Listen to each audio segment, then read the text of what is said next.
Committee on the Judiciary Subcommittee on the Constitution, Civil Rights, and Civil Liberties will come to order. Without objection, the chair is authorized to declare recesses of the subcommittee at any time. I welcome everyone to today's meeting on H.R. 40. Before we begin, remind members that we have established an email address and distribution list dedicated to circulating exhibits, motions, or other written materials that members might want to offer as part of our hearings today. If you would like to submit materials, please send them to judiciarydocs@mail.house.gov, and we will have them distributed to members and staff as quickly as possible. I'll now recognize myself for an opening statement. The enslavement of people of African American descent in America was started before we were a country in 1619 and has gone on for through the end of the Civil War. The effects this has had, this has been a crime against humanity, and the effects it's had on our society and on African Americans in general continue to cause difficulties for people in America. And everything from racial inequality, economic opportunities, which have been manifest, and disparate health outcomes, which have been so sad and come to much light recently, but gone on for centuries, and to the plague of unjustified police violence against Black Americans. Slavery was our nation's original sin. Our Constitution protected it, embodying various compromises that gave disproportionate power to slave states. For example, the 3/5 clause, which we always hear about, counted a slave as 3/5 of a person for population counts, which in turn gave disproportionate representation to slave states in the House of Representatives and accordingly in the Electoral College, which was created as a way to elect a president. And that gave slave states another avenue to exercise disproportionate influence over national affairs. In essence, slaves counted for 3/5 toward the representation in Congress and the Electoral College, but it gave slaves nothing. It gave their masters something, and it gave them more power. And so it was not, Congress wasn't made up of representation of people who had rights and who were free people. It was representative of, in the South, of people who didn't. And it was a compromise that stained our Constitution. It is only fitting then that in the midst of a continuing reckoning over police treatment of Black people in a pandemic that has disproportionately impacted Black Americans, that we should hold this hearing today on H.R. 40, the Commission to Study and Develop Reparation Proposals for African Americans Act. Our colleague, Representative Sheila Jackson Lee, who's a member of the subcommittee, is the current lead sponsor of this legislation. I'm proud to be and have been an original co-sponsor ever since I came to Congress in 2007. Chairman Nadler's with us, who's also a longtime co-sponsor of the bill. The greatest credit for H.R. 40 belongs really to two individuals. First and foremost, our former colleague and the former chairman of the House Judiciary Committee, my friend, my mentor, and my political father when I came to Congress, the late John Conyers Jr.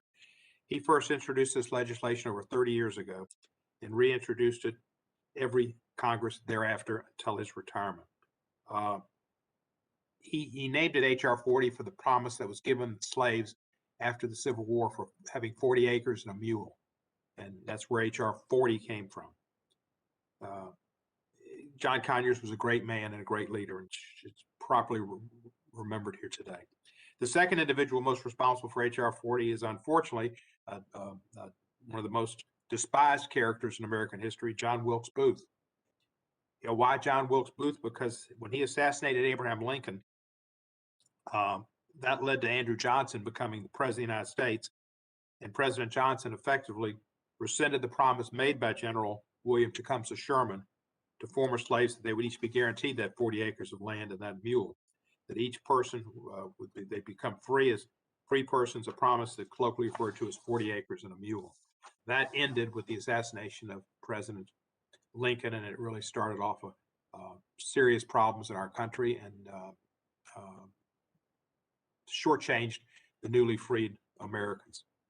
H.R. 40 would create a commission to study the history of slavery in America, the role of the federal and state governments in supporting slavery and racial discrimination, other forms of discrimination against the descendants of slaves, and the lingering effects of slavery on African Americans. The commission would also make recommendations as to appropriate ways to educate the American public about its findings and appropriate remedies in light of those findings. And I want to digress for a minute and mention a hearing we had. It might have been the first full hearing we had on H.R. 40 back in about 2007 or 2008. One of our witnesses was Charles Ogletree, one of the giants in the courtroom and with the NAACP Legal Defense Fund. He said at that time, H.R. 40 was a study of reparations. It may not be the 21st century equivalent of 40 acres and a mule, and the 21st century equivalent, he said, was an SUV and a condo. He said it might be gigantic programs to help people, particularly African Americans, but others who have been disproportionately affected in healthcare and economic opportunity, et cetera, et cetera, et cetera. An honest reckoning with the federal government's role in protecting the institution of slavery has been a leading priority of my congressional career. Back in 2007, I introduced Redress 194.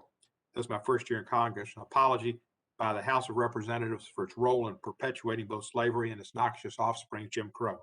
The House ultimately passed that resolution that year with the help of the chairman, Mr. Conyers, who put it on the suspension calendar, and we passed it in 2008 by a voice vote. As I noted, my resolution it was not just slavery itself that was wrong, but also the visceral racism against persons of African descent upon which American slavery depended, a racism that wanted to become entrenched in the nation's social fabric, an evil that we must continue to confront today. My resolution emphasized the white slavery was our nation's original sin, while slavery was our nation's original sin. The underlying sin of anti-Black racism did not end with the Civil War and the 13th Amendment, and Congress's inaction and acquiescence in the face of such racism was a big reason why. The Senate passed a resolution similar to ours, but not quite the same in the following Congress. We unfortunately didn't pass them at the same time and have a joint resolution, but the Senate passed an apology as well. And that was a good act by the Senate. It's unfortunate we weren't able to put them together. I watched a couple of movies in the last couple of days. Chadwick Boseman's movies about Jackie Robinson and one about Thurgood Marshall. And in those movies, I was so affected by what you saw. And I know they're movies, but they reflected life. And the racism that Jackie Robinson faced getting into baseball, that was 1947 when he was with Montreal and then the Dodgers. Racism from the coaches, from the other players, and from the fans. It was just disgusting. And Thurgood Marshall faced the same thing up in Connecticut when he and Mr. Friedman were representing a criminal defendant. Mr. Friedman faced it too. Some of the racists that took out actions against African Americans took it out against the Jewish man too. The attorney calling him a kike and beating him up. So there's been a whole lot of horror in our nation's past, and a lot of it's been racism that still we suffer from. Racism became further entrenched after slavery's end, as reflected in the societal attitudes in Jim Crow laws, as the system of racial segregation laws intended to separate and unequal societies for whites and African Americans that was enforced through both official means, which I unfortunately saw as a young child, colored water fountains, colored restrooms, colored sections at the football stadium, Mr. Owens. When I went to the football stadium here in Memphis, the place for African Americans to sit for the big SEC football games was in the end zone, in the lower corner, in the lower 10 rows. The only thing they could have done to make the seats worse would have put a hot dog stand in front of to interfere with the vision. It was just unbelievable what they did with the unequal opportunities. But there was also lynchings, even worse, and they were advertised, and people came to watch the lynchings and get body parts and to cheer. It was just disgusting. This was around the turn of the century and through the 1900s. There was violence, intimidation, and disenfranchisement, mostly in the South, but other places as well. It was not until 100 years after the end of slavery that Congress, under pressure from the civil rights movement, Thurgood Marshall's work, Dr. King's work, Baird Rustin and others, finally carried out its duty to end Jim Crow by passing the Civil Rights Act of 1964 and the Voting Rights Act of 1965 and other core civil rights statutes, better fulfilling the Constitution's guarantee of equal citizenship for all. And while those great civil rights leaders were greatly responsible for the Civil Rights Act and the Voting Rights Act, and certainly our late colleague John Lewis was too, something that sometimes is forgotten in those facts is that the assassination of John Kennedy, a second assassination of an American president, although we had others in between, President McKinley, but President Kennedy's assassination led to an outpouring of support for these acts that Lyndon Johnson was able to help um, um, bring into legislation. He nurtured them and brought them forth. But while the assassination of Abraham Lincoln hurt the effort at having opportunity, the assassination of John Kennedy unfortunately helped it. Today, our nation continues to struggle with the legacy of the anti-Black racism that undergirded slavery and Jim Crow. We see this in statistics that paint a bleak future, bleak picture. For instance, according to the Census Bureau, 18.8% of African Americans lived in poverty in 2019, compared to 7.3% of non-Hispanic whites who lived in poverty.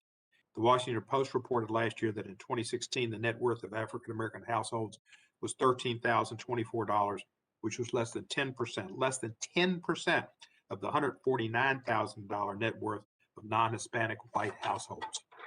Limited access to wealth building resources and opportunities have led to this stark disparity. For instance, African Americans continue to face discrimination in the workplace. They also have limited access to educational opportunities, according to the National Education Association. The high school graduation rate for African Americans was 67% compared to the nationwide average of 81%. They also continue to face racial segregation in housing and discrimination in the availability of quality healthcare services and most other facts of life. The COVID-19 pandemic has only exacerbated the effect of this structural racial disparities. Workers on the front lines at low-paying jobs, often not covered by unions in the South and collective bargaining and lower wages and contact with people on the front lines where COVID-19 is spread.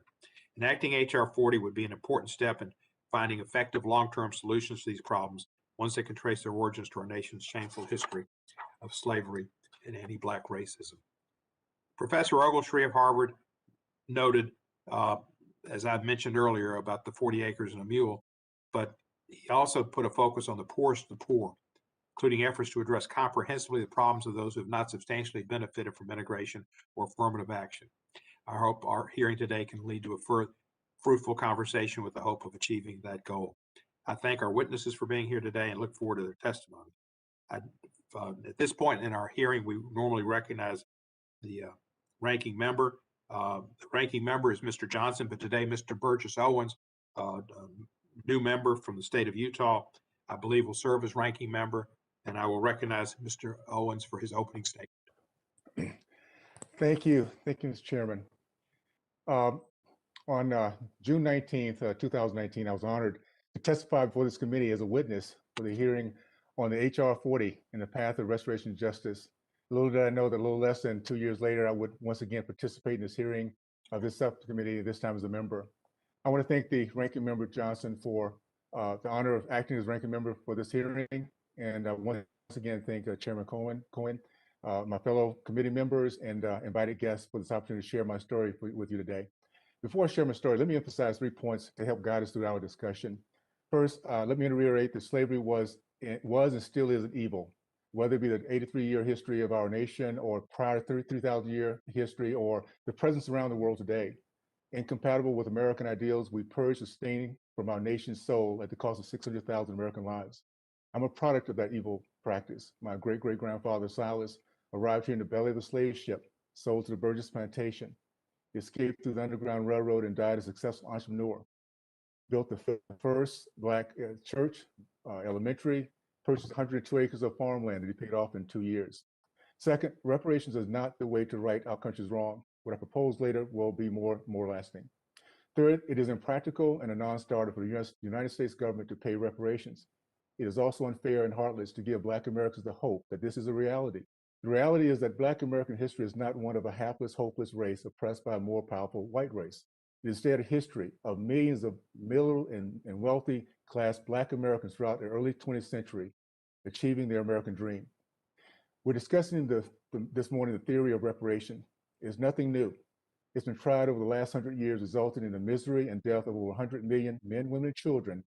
It's called redistribution of wealth, or socialism. Instead of that theory, I'd like to share the reality of a race whose history of success in America has been stolen, and what we can do to repair that damage. I grew up in the Deep South, Tallahassee, Florida, in the 50s and 60s, the days of KKK, Jim Crow, and segregation. It was my community that was our nation's most competitive community. We believed and taught the love of God, country, family, respect for women and authority. We believed in commanding respect through meritocracy, not just in sports and entertainment, but in every discipline: math, science, exploration, innovation, farming, entrepreneurship. We had a reputation as a race for our courage and commitment. We led our country in the growth of the middle class during that period. Men matriculated from college, men committed to marriage over 70%, and the percentage of entrepreneurs over 40%. Before we embraced the theory that real success was moving out of our community and integrating into white neighborhoods, businesses, and schools, our community turned within. I remember as a young man, Perkins Service Station, Speed Grocery Store, Baker's Pharmacy, FAMU Hospital with only Black doctors and nurses, when 50 to 60% of Black Americans in the 60s nationwide lived the middle class lifestyle. We were taught respect for our flag and raised by a generation of men who fought for it. They taught us that you can't demand or beg for respect. You can only command respect through meritocracy. We're taught pride in our history, both American and Black history. We're taught about Christus Addis, America's first freedom martyr in the Revolutionary War. This is Tuskegee Airmen and over 100,000 Black men, including my father, who fought against the godless ideologies of Marxism, socialism, and communism. We were taught to recognize and appreciate progress. I entered the NFL in 1973. At a time, there were no Black quarterbacks, Black centers, or Black middle linebackers. They were a white thinking men position. 40 years later, our nation has elected a Black American as president and a Black female as vice president. It's called progress. Once we lose our history, we lose pride in our past, appreciation for our present, and the vision for our future. If we're sincere about repaying Black Americans for our loss, let's give us back our history. That includes the history of we the people, whose Judeo-Christian values have granted every generation the opportunity to look at each other better from inside out, not outside in. In doing so, you'll ensure pride within our race as we accept our lineage as victors, and the same history will command the respect from our fellow Americans, an example of how to overcome the most overwhelming odds. And the most important thing is that we realize the failure that's happening today is a failure not of the American system, not a free market, not of the faith and the neighbor and the family system. It's a failure of policies. We have 75% of the Black boys in the state of California in 2017. They cannot pass standard reading and writing tests. We have 3 schools in Baltimore that have Black schools in Baltimore have zero proficiency in math. 10 years ago, we had 93% of the Black teen males in Chicago unemployed. These are policies we can change, but we first need to recognize and understand the pride of my race, the pride of those who came before us, and that they cannot be forgotten or disappear because they worked too hard to command the respect of our fellow Americans. I feel we do that. We change our policies so the Black American youth and generation can take advantage of the same things that all other Americans can do so. Then we will take again our place as being one of the most impressive races in our nation. With that, I yield back. Thank you, Mr. Owens. Appreciate your opening statement. I hope you see my lapel pin here. Recognition of our Miami chair. There we go. Love of the cane. Thank you. I now would like to recognize the chairman of our full committee, Mr. Nadler, for his opening statement. Well, thank you, Mr. Chairman. Today's hearing on H.R. 40, Exploring the Path to Reparative Justice, gives us the opportunity to reflect on the shameful legacy of slavery and Jim Crow in this country, and to examine how we can best move forward as a nation. For nearly 3 decades, the former chairman of the House Judiciary Committee, John Conyers of Michigan, introduced H.R. 40, which would establish a commission to study proposals for slavery reparations. Our colleague, the gentlewoman from Texas, Ms. Jackson Lee, has taken up sponsorship of this legislation, and I am pleased to be an original co-sponsor. H.R. 40 is intended to begin a national conversation about how to confront the brutal mistreatment of African Americans during chattel slavery, Jim Crow segregation, and the enduring structural racism that remains endemic to our society today. Even long after slavery was abolished, the anti-Black racism that undergirded it reflected and defined part of our nation's attitudes, shaping its policies and institutions. Today, we still live with racial disparities in access to education, healthcare, housing, insurance, employment, and other social goods that are directly attributable to the damaging legacy of slavery and government-sponsored racial discrimination. These disparities in terms of disproportionate burdens on African Americans have only been exacerbated by the COVID-19 pandemic. It is important to recognize that H.R. 40 makes no conclusion about how to properly atone for and make recompense for the legacy of slavery and its lingering consequences. It does not mandate financial payments of any kind, and it does not prejudge the outcome of the Commission's work. Instead, it sets forth a process by which a diverse group of experts and stakeholders can study the complex issues involved and make recommendations.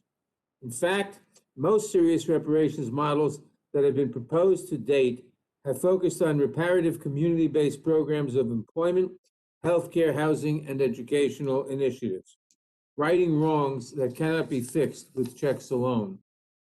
This moment of national reckoning comes at a time when our nation must find constructive ways to confront the rising tide of racial and ethnic division. On January 6th, we saw the ugly confluence of such divisions, as white nationalist groups appeared to be among those playing a central role in the violent assault on the United States Capitol. And last summer, we saw an outpouring of protests stemming from the killings of unarmed Black people by police. White nationalism and police community conflict are just part of the long legacy of anti-Black racism that has shaped our nation's views, institutions, and societal attitudes. That racism and division hold back our country's longstanding efforts to carry out what the preamble to our Constitution says it is designed to do, to form a more perfect union. Reparations in the context of H.R. 40 are ultimately about respect and reconciliation, and the hope that one day all Americans can walk together toward a more just future. I hope that the commission established by H.R. 40 can help us better comprehend our own history and bring us closer to racial understanding and advancement. Today's hearing gives the subcommittee an important opportunity to hear from witnesses directly involved in shaping the discourse on healing our society and creating a path to reparative justice. I am pleased that we have such a distinguished panel of witnesses whose testimony will assist us greatly in understanding the scope of our inquiry. The discussion of reparations is a journey in which the road traveled is almost more important than the exact destination. I am pleased that the subcommittee is beginning this process today, and I look forward to hearing from our witnesses. And with that, I yield back the balance of my time. Thank you, Mr. Nadler. Mr. Owens, do you need time for a ranking member statement, or are we going to proceed on to Ms. Jackson Lee? Let's go ahead and proceed on to Ms. Jackson Lee. We'll proceed. Thank you, yes, sir. One of the members of our committee and the sponsor of this resolution is Congresswoman Sheila Jackson Lee from Houston, Texas. She was largely responsible for the formation of the panelists on this dais, as well as the driving force behind this resolution today, taking the leadership that John Conyers left to be picked up. Just as she took the leadership of Barbara Jordan, she's picked up many great tasks. Ms. Jordan will be recognized now for an opening statement, and at some point later on, she will take my spot as the chair of this committee for the time that I have to be vacant. Ms. Jackson Lee, you're recognized for an opening statement. Mr. Chairman, thank you so very much, and thank you for your great leadership and ongoing support and your history of righting the wrongs of racial injustice in this nation. Thank you very much, Mr. Nadler, for your persistent support of this legislation, beginning with our beloved late colleague, John Conyers, and to my colleagues on the committee, on the Constitution Subcommittee. I am appreciative of your graciousness as well in joining us in this hearing. Thank you very much to our ranking member, both Mr. Johnson and the gentleman from Colorado, I believe. Thank him very much for his statement today. And this is what this hearing is about, to be able to speak to the nation and for the nation to continue its overwhelming support that it has given to H.R. 40. And that has been one of the comforting aspects of continuing to carry this legislation. Proud to speak in support of H.R. 40 and the legislation that I introduced that establishes a commission to study and develop reparation proposals for African Americans. It is an active commission. It is to study, but it is also to develop reparation proposals. Now, we come from a community, a race of people that have been known as overcomers. We shall overcome, and we have overcome. Mr. Owens has eloquently spoken of the overcomers. We're successful. We believe in determination, and we believe in overcoming the many bad balls that we have been thrown. We've caught them, and we've kept on going. That is not the point of H.R. 40, the commission to study and develop reparation proposals for African Americans. For hidden in the corners of this nation are those of African American heritage, the descendants of enslaved Africans who have felt the sting of disparities. They continue to feel that sting. Now more than ever, the facts and circumstances facing our nation demonstrate the importance of H.R. 40 and the necessity of placing our nation on the path to reparative justice. That is what H.R. 40 is about. This commission will probe into the facts of the long-standing impact of disparities that slavery brought about in this country. We still experience them today.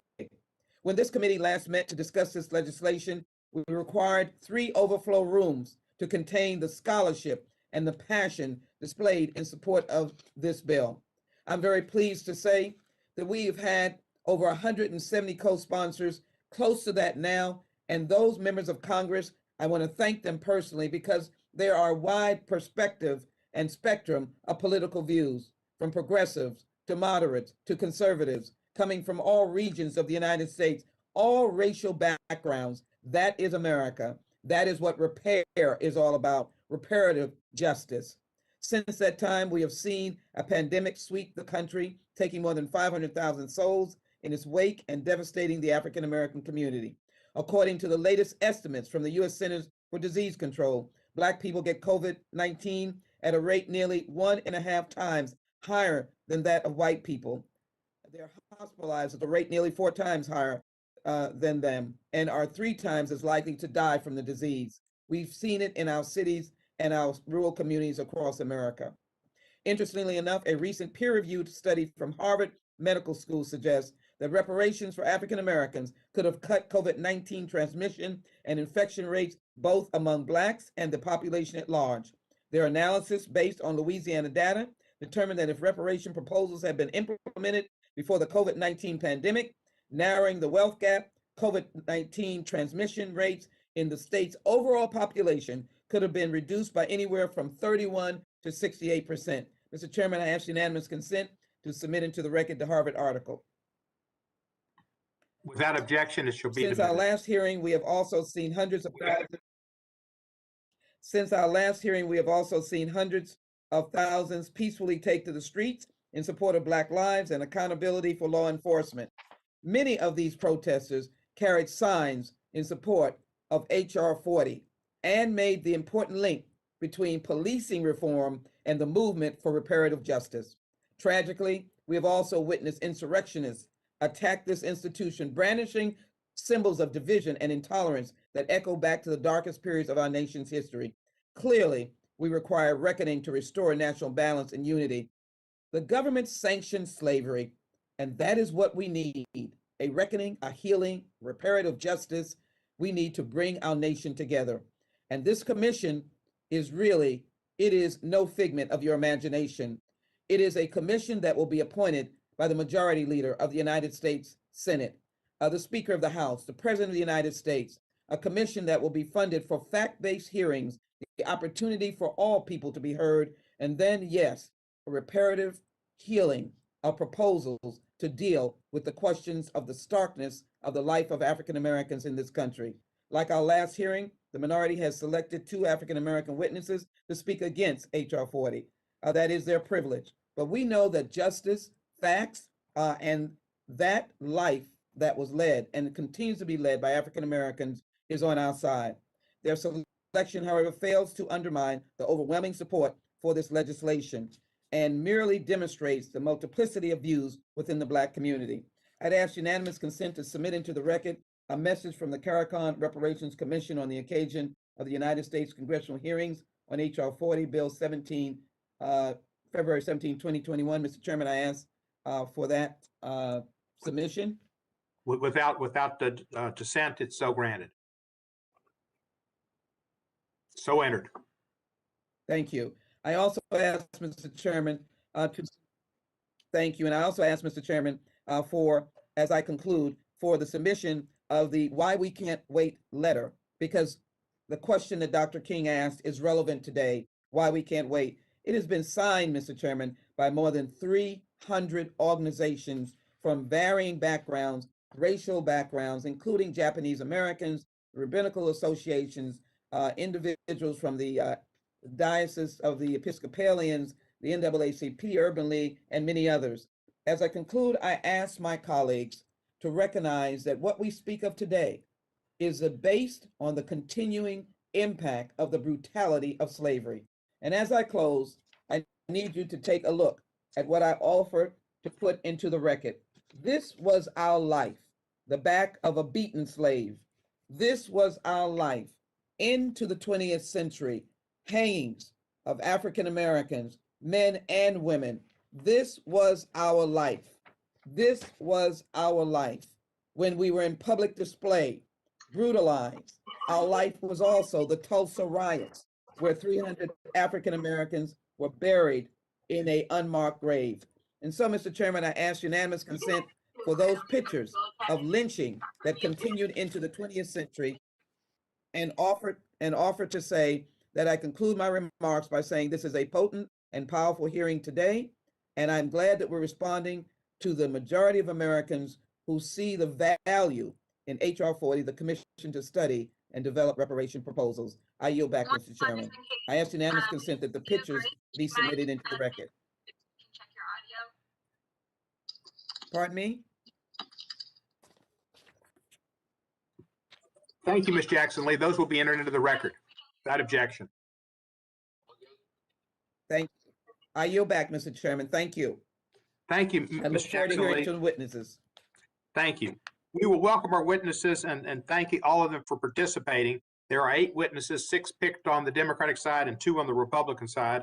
And while I won't be here for the some of the testimony, Mr. Herschel Walker's in particular, I was a fan of his, except when he played the Memphis Tigers and or the Memphis, I think it was the Grizzlies or whoever we were in the league when USFL. But I'd like to welcome all of our witnesses and let you know that your testimony is, you'd like to summarize your testimony in 5 minutes. Normally we have lights to tell you whether you've got 4 minutes or more to go, a green light, 1 minute, yellow, and a red light to say your time's up. But with this system, we will have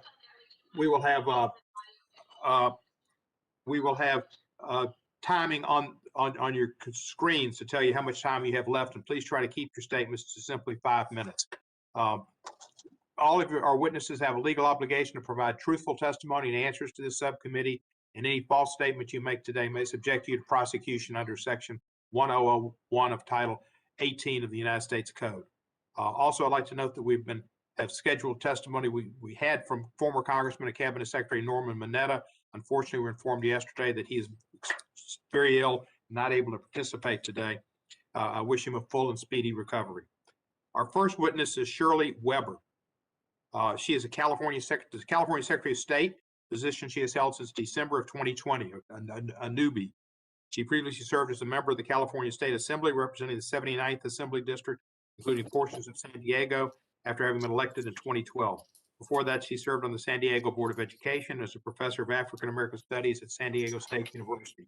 She received her PhD in communications as well as her master's and bachelor's degrees from UCLA. Secretary Weber, you are now recognized for 5 minutes. Thank you very much, and I want to thank the Chairman Nadler, Chairman Cohen, and the Ranking Member Johnson, as well as thank Congresswoman Jackson Lee for inviting me to be with you this morning. As pointed out, I am currently the Secretary of State for the state of California, the first African-American who's ever held that position in a 170-year history of the state of California. And so I come to you today as the author also last year when I was in the Assembly of AB 3121, our reparations bill. For us in California, we are very clear that we need not ask whether there or not slavery has had an impact, but instead illuminate the extent to which it has had an impact. We are, through AB 3121, which is law in California, are establishing the task force to study and develop reparations proposals for African Americans. It will consist of experts who study slavery's impact, educate Californians, compile a report of their findings, and provide information and recommendations to our legislature as to what we need to do to repair the damage done as a result of slavery. The body that will exist, the task force, it will encompass experts in fields such as history, ethnography, law, and civil rights. But more importantly, the body will consist of those who understand how we as Californians still reap the consequences of slavery, both nationally and in our own state. California's history with slavery is often not well known, but between the statehood in 1850 and the end of slavery in 1865, California, though named a free state, had many laws and rules and regulations that basically made it a haven for slavery. California legislature authorized Southern slaveholders to hold persons in bondage so long as they entered the state under an enslaved property state. We did not provide sanctuary to any slave who was basically seeking freedom. In 1852, we adopted the most harsh fugitive slave law in the country, encompassing state and local law enforcement or authorities to enforce self-emancipated persons living within the state back into slavery. The California Supreme Court ordered fugitive slaves, as in the case of Archie Lee, to return to its enslavers in direct violation of California's law. And until the end of the Civil War, California's city, county, and law enforcement authorities enforced the fugitive slave law. They enforced also a contract labor system that was no more than a slaveholder's effort to maintain their slaves in bondage. In other words, California state, county, and city authorities actively supported the institution of black slavery, both within and beyond the borders of California.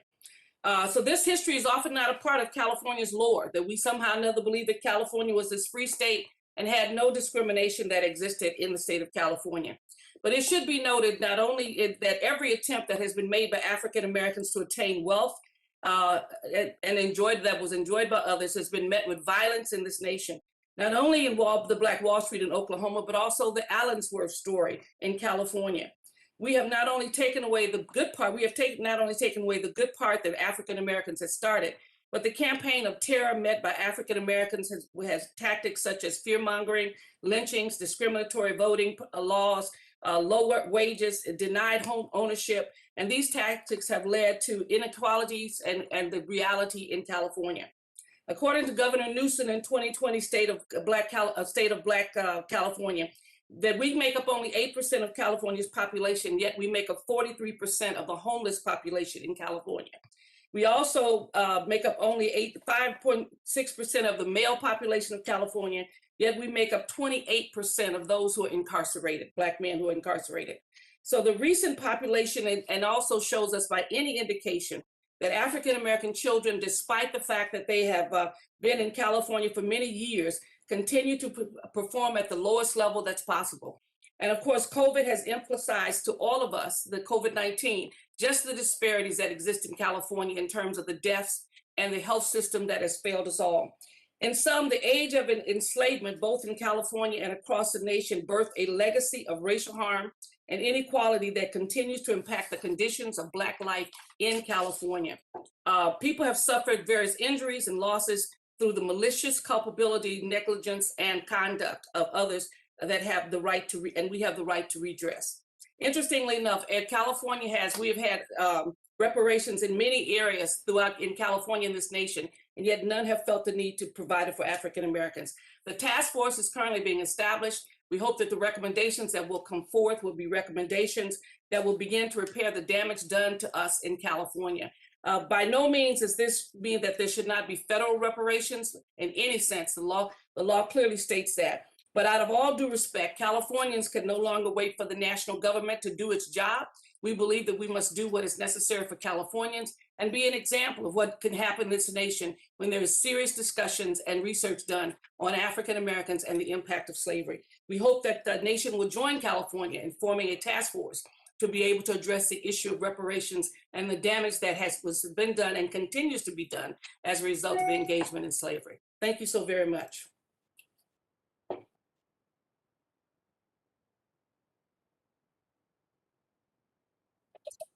Thank you, Madam Secretary. Our next witness is, and I'm going to have to work with me on the pronunciation, Tendayi Akioma. If I'm wrong, I apologize. She is a professor of law at UCLA and the UN Special Rapporteur on contemporary forms of racism, racial discrimination, xenophobia, and related intolerance. Her work focuses on the global governance of racism and xenophobia and the legal and ethical implications of colonialism for contemporary international migration. More generally, her research and teaching interests lie in international human rights law, international refugee law, international migration, and property. She earned her JD and her BA from Yale University, and then moved on to the sunny Southern California. Professor, you are recognized for 5 minutes. Thank you very much. Congresspersons, it's a privilege to address you today. I'm a professor of law at UCLA School of Law, where I'm a core faculty member of the Promise Institute for Human Rights and the Critical Race Studies program.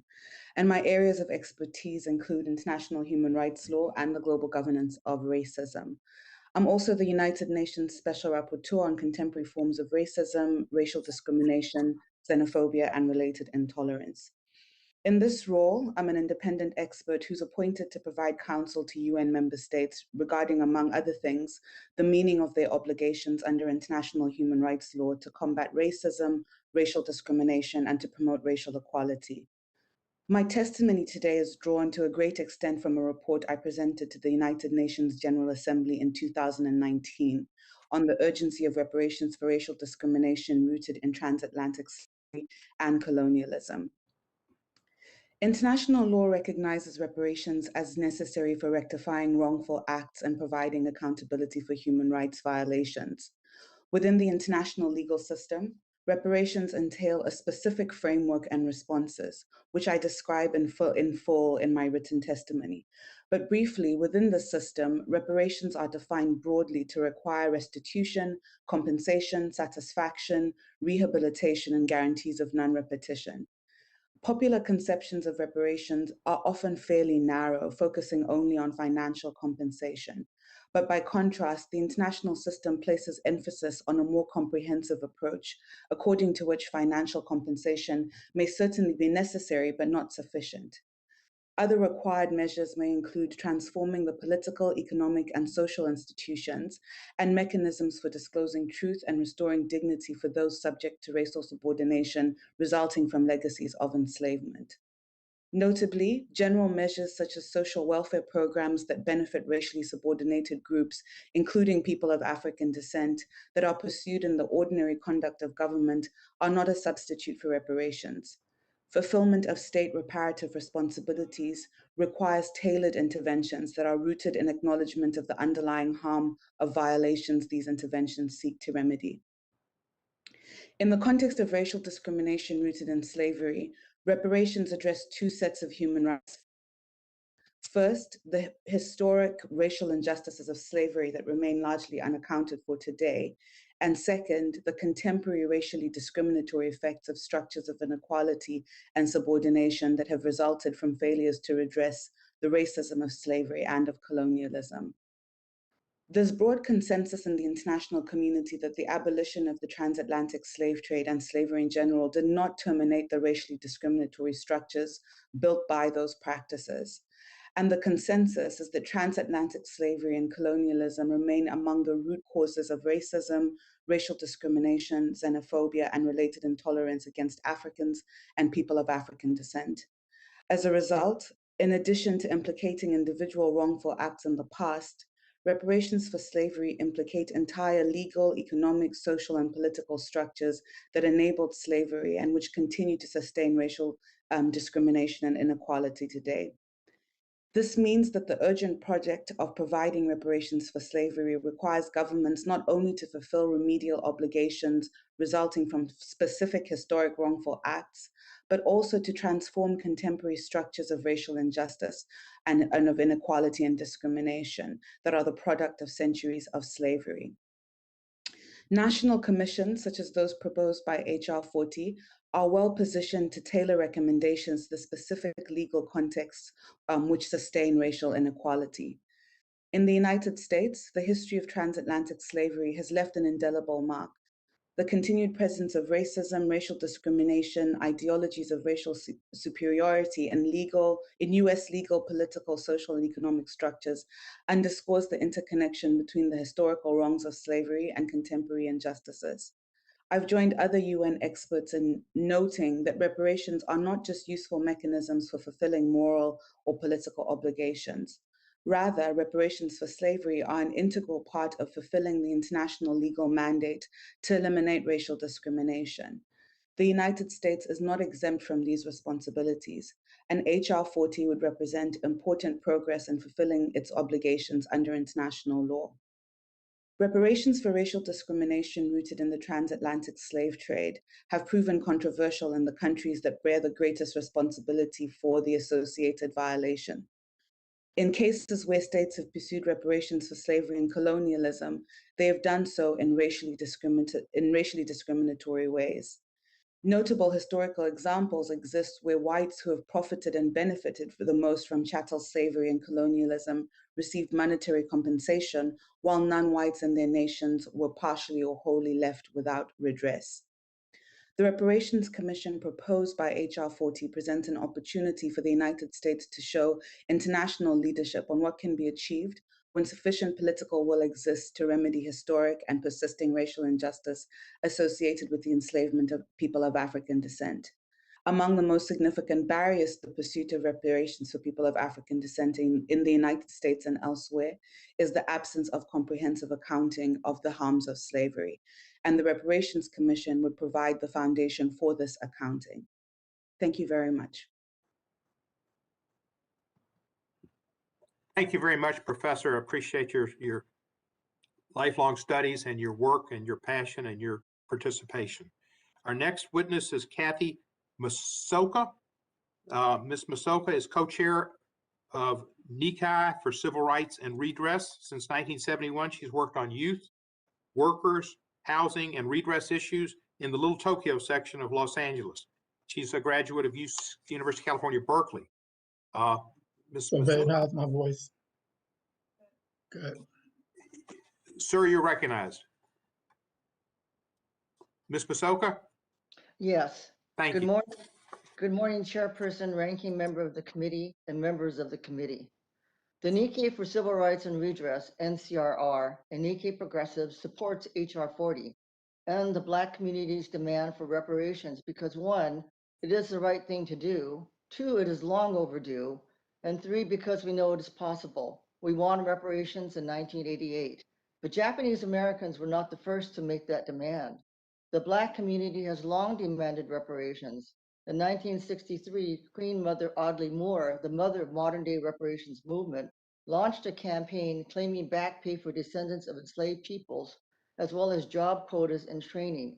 Groups like the Self-Determination Committee formed in 1956, and along with the National Coalition of Blacks for Reparations in America and the National African American Reparations Committee, have called for reparations for the institution and legacy of slavery.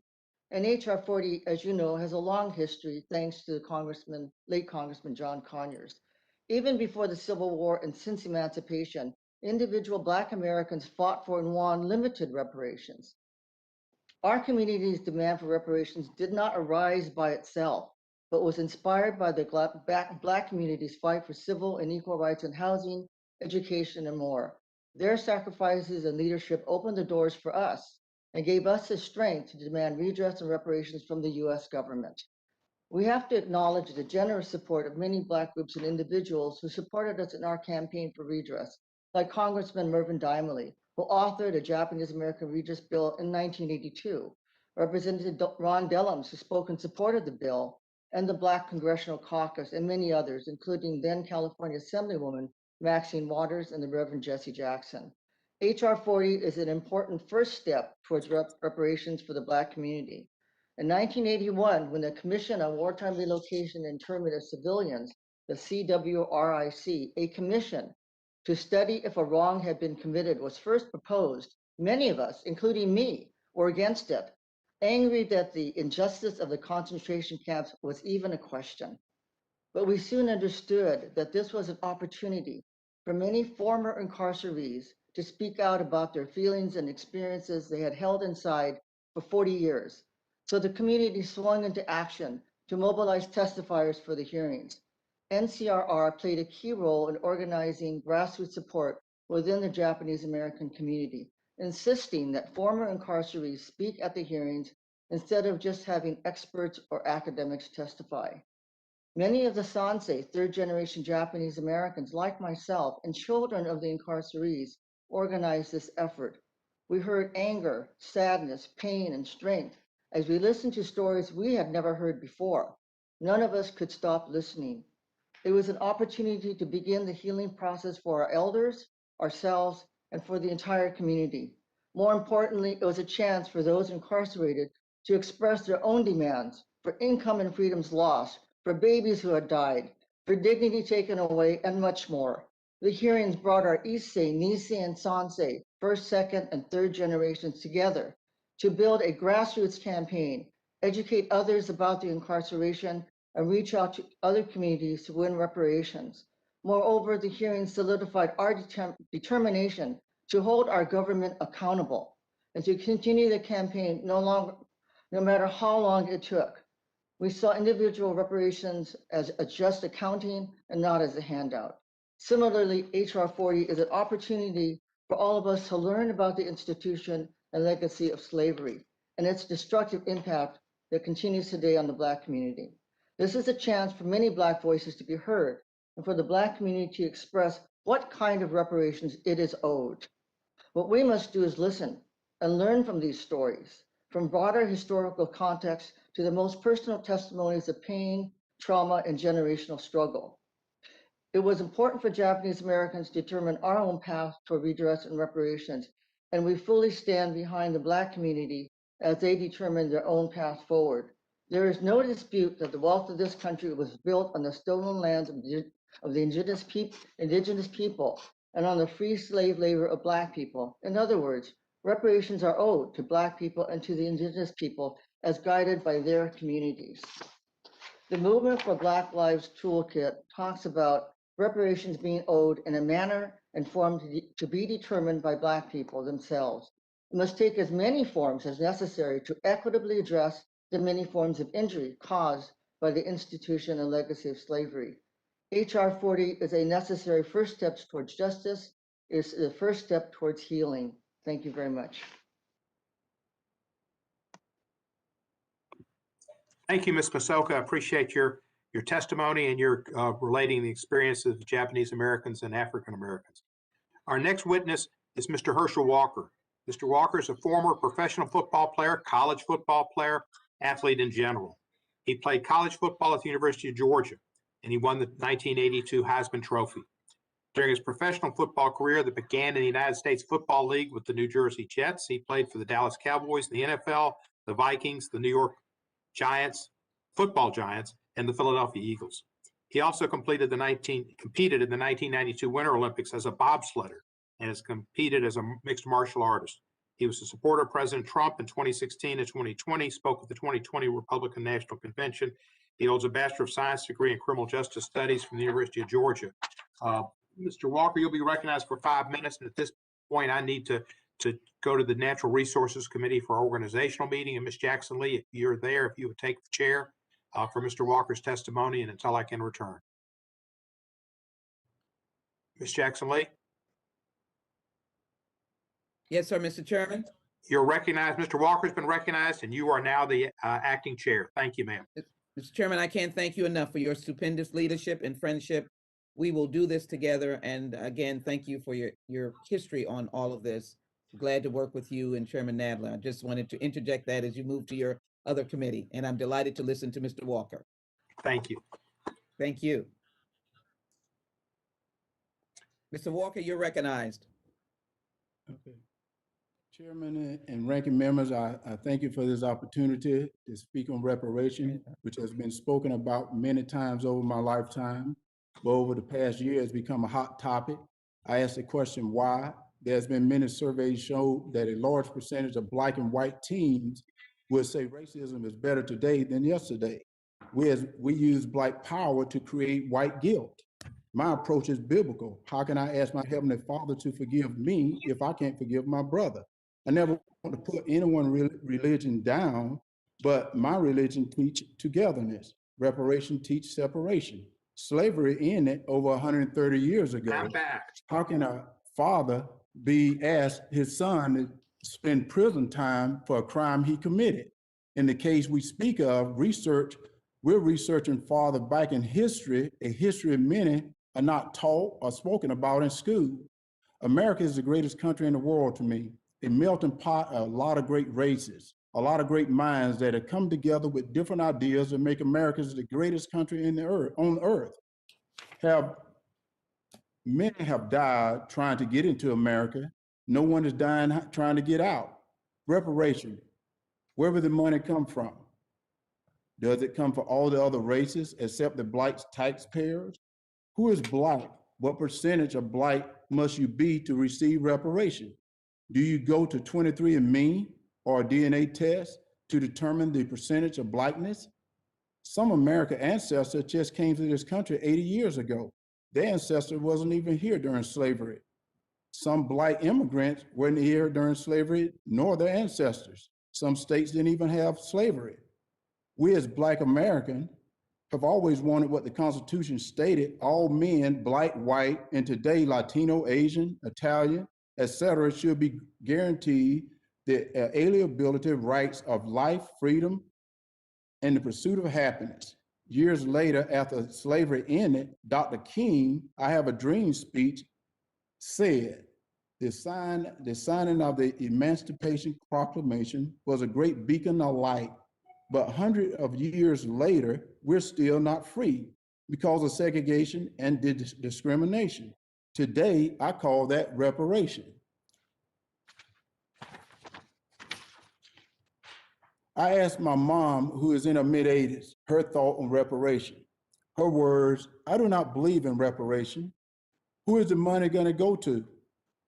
Has anyone thought about paying the families who lost someone in the Civil War, who fought for their freedom? Your dad and I taught you, speaking of me, to provide for you and your family through a good education and hard work. If you give a man a fish, you feed him a day. You teach him to fish, you feed him a lifetime. Reparation is only feeding you for a day.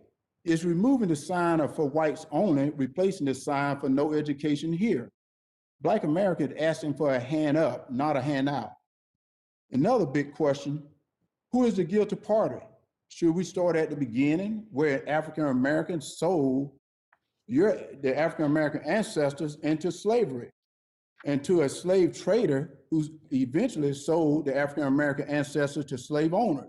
The slave owners who had no success and no luck trying to make a Native American whose land they took become their slave because the Native American ran away. Well, they thought it was fine then to use African American who didn't know the country, didn't know the language, didn't know the religion, and they didn't run away. So I asked, why reparation? Well, slavery is because to the year 2021, still talking about reparation, not equal education, not to compare a game to a horrible period in my life, but as I fought shoulder to shoulder with my fellow football brothers of other races, I saw struggles they were encountering the same as I. And I heard them speak to their parents of problems my family were dealing with as well. If a Black player would have been given something different than any other player, it would have created problems within the team, separation and division. Ezekiel 18:20, the righteousness of the right shall be upon him. The son shall not suffer for the crime of the father, nor the father suffer the crime of the son, unless either father or son know beforehand the father or son was a criminal. To help any race, provide them with a good quality education and help incentivize through opportunities with responsibilities, which helps generations in the future. If reparation is a fee or a correction for a terrible sin of slave owners, government, and others, but we punish the non-guilty party, is it not creating division or separation with different races? I feel it continues to let us know we're still African American rather than just American. Reparation or atonement is outside the teaching of Jesus Christ, who will not be teaching the word of God. So I speak back.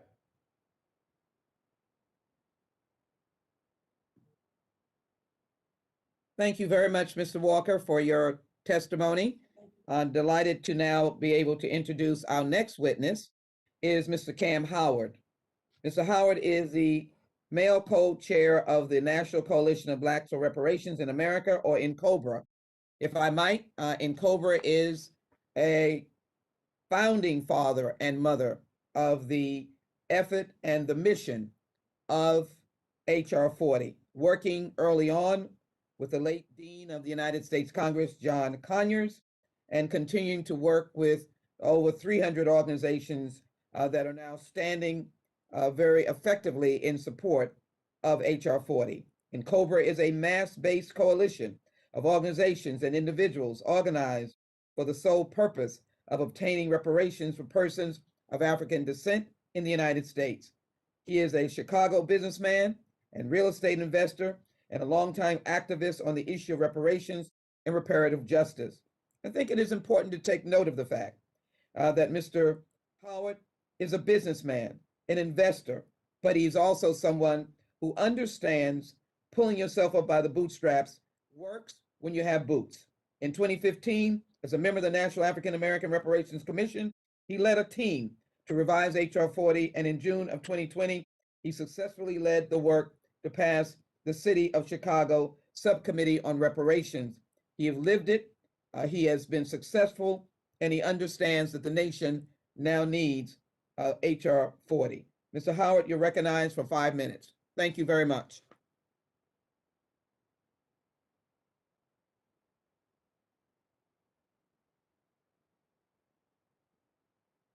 Mr. Howard?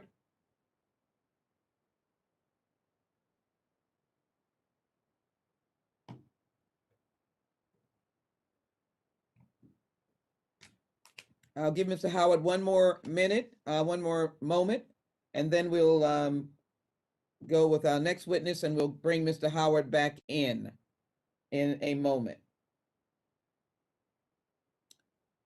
Let me now move to our next witness, is Mr. Elder. Mr. Elder is a conservative attorney, author, and host of the nationally syndicated radio program, The Larry Elder Show. He also writes a nationally syndicated column and produces videos for his YouTube channel in association with the Epoch Times. Mr. Elder received his JD from the University of Michigan and his BA from Brown University. Mr. Elder, you're recognized for 5 minutes. Congresswoman Lee, thank you very much for having me. I really appreciate it. I am the executive producer of a documentary that came out June 19 last year called Uncle Tom, An Oral History of the Black Conservative. And as Congresswoman Lee pointed out, Black people are a race of overcomers. And it talks about the fact that despite all the problems that have been brought up in this committee about racism, about slavery, about Jim Crow, Black people have overcome to the point now where only 20% of Black people are below the federally defined level of poverty. Still too high, but in 1940, that number was 87%.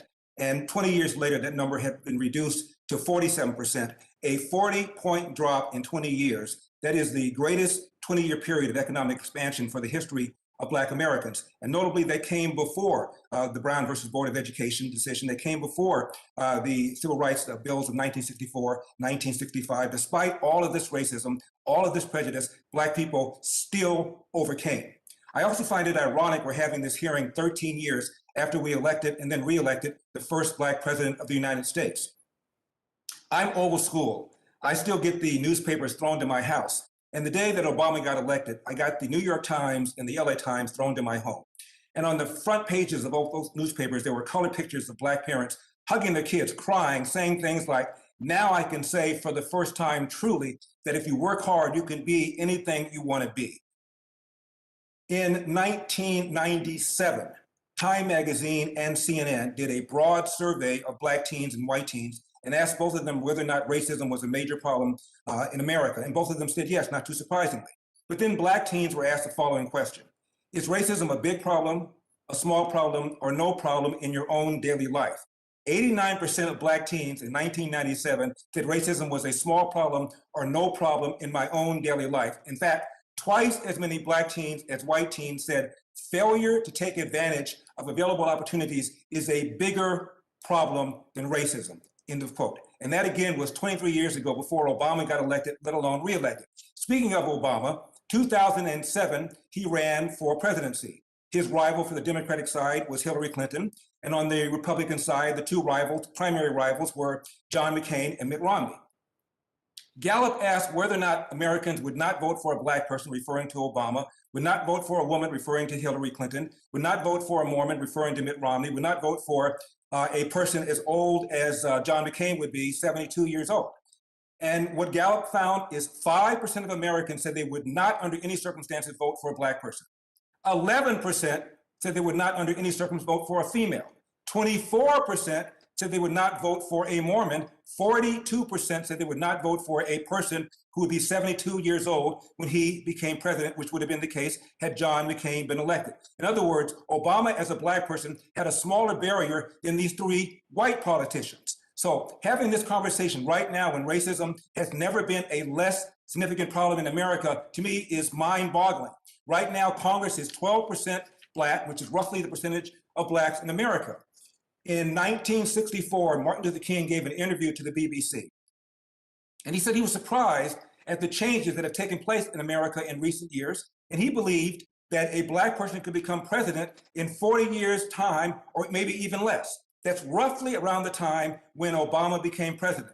And Martin Luther King did not say, we will know when we've arrived at the promised land, when there's a Black coach of Notre Dame, which has happened, when there is a Black female who's the president of an Ivy League university, which has happened, when Blacks are mayors of all the major cities in America, which has happened, when Blacks are police chiefs of the major cities in America, when there are superintendents of schools of America or mayors of America, sometimes all three at the same time. He did not say that. He did not say when Black people become millionaires and billionaires, which has happened. He did not say when Black people become CEOs of Fortune 500 companies. He said when a Black person becomes president, that's when we'll know we've reached a point where people are being evaluated based on the content of their character to the extent that it is reasonable to expect.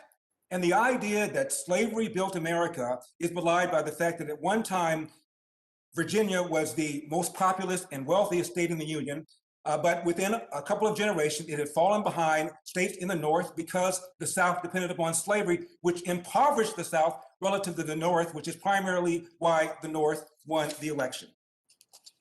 No one could have had, or very few people could have had a life harder than my father. My father was 13 years old, born in 1915. He was kicked out of his house by his mother. Athens, Georgia, Jim Crow, at the beginning of the Great Depression. The man walked down the street, did whatever he could. Ultimately, he became a Pullman porter on the trains, which was the largest private employer of Blacks in those days. Traveled all over the world, became a Marine, was one of the first Black Marines, a Montford Port Marine. And my dad always told my brothers and me the following: hard work wins. You get out of life what you put into it. You cannot control the outcome, but you are 100% in control of the effort. And before you complain about what other people did to you, go to the nearest mirror and say to yourself, what could I have done to change the outcome? And my dad always told us this: no matter how hard you work, no matter how good you are, sooner or later, bad things will happen to you. How you respond to those bad things will tell your mother and me if we raised a man. And my father always said this about the Democrat Party: they want to give you something for nothing.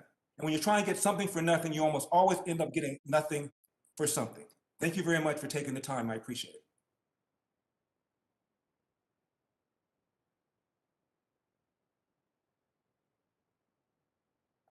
Attorney Elder, thank you so very much for your presentation today. Mr. Howard, are you present? I am, Congresswoman. Did you hear my introduction? I did, Congresswoman. All right. I think I will then just ditto my introduction to you.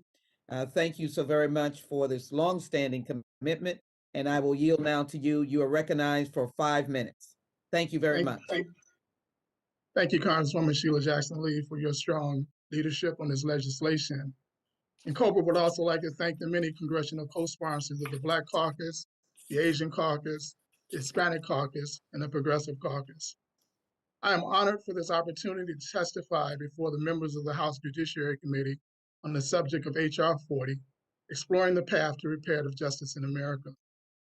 The National Coalition of Blacks for Reparations in America, and COBRA, is in our 34th year of fighting for reparations for crimes committed against humanity, committed against Africans and their descendants in the United States. And COBRA wants this committee to know that the H.R. 40 Commission is long overdue. During the 32 years in which this bill has languished in Congress, many years have been wasted, many lives lost, and untold sorrows of African descendants have continued and abounded. Even the financial loss to this nation in delaying redress since H.R. 40's first introduction is calculated to be near $25 trillion, about 2 or 3 times the cost of any minimally viable reparations plan. This means America would have gotten a 100 to 200% return on a reparations program if it had taken steps to do so. America would in fact be greater today if it had acted correctly at any time in its past. Even still, the opportunity for true greatness can begin with the rightful action of this 117th Congress. H.R. 40 purports to establish a commission to do a comprehensive investigation into the wide scope of harms committed and the range of injuries still being suffered by 48 million Black people in America. The highest standard of reparations is needed to adequately address over 400 years of atrocities and compounded and concretized injuries that this community endures. No quick fix, no singular action, or tweak here or there in existing policy would do. America must engage in full reparations. Full reparations is the international standard for reparations, and COBRA declares there's no rational reason why the highest standard of redress should not be applied to a people harmed by its own government in so many ways and for so many years. Full reparations has 5 encompassing areas of repair. 1, cessation assurances and guarantees of non-repetition. America must cease all continuing wrongful and injurious acts and put in place structures to ensure that they do not resurface in another name as slavery did during the Jim Crow apartheid period. The second area of repair is restitution. The goal here is restoration. Where will we be as a people if not for 246 years of stolen labor and accompanying horrors, if not for the multiple periods of multi-billion-dollar plunder post-enslavement? We must be made whole. 3, compensation. Compensation is obligatory if the damage is not made good by restitution, and it must be, quote, appropriate and proportional, unquote, to the gravity of the violations. 4, satisfaction. Here, proposals must be offered that focus on the return of our dignity. In addition, full admission of fault, full acceptance of responsibility, and the willingness to do whatever it takes to repair the wrongs is a foundation of which satisfaction rests. 5, the final component of full reparations is rehabilitation. Initiatives must be developed that address the negative, transgenerational, spiritual, emotional, mental, and physical effects of the historical traumas of enslavement, Jim Crow apartheid, and the ongoing racial violence and police terror. I will conclude with a brief comparison. During the Civil War, 200,000 men, 40,000 women, and 20,000 children of African descent aided the Union Army in saving this country from white nationalist hatred and destruction.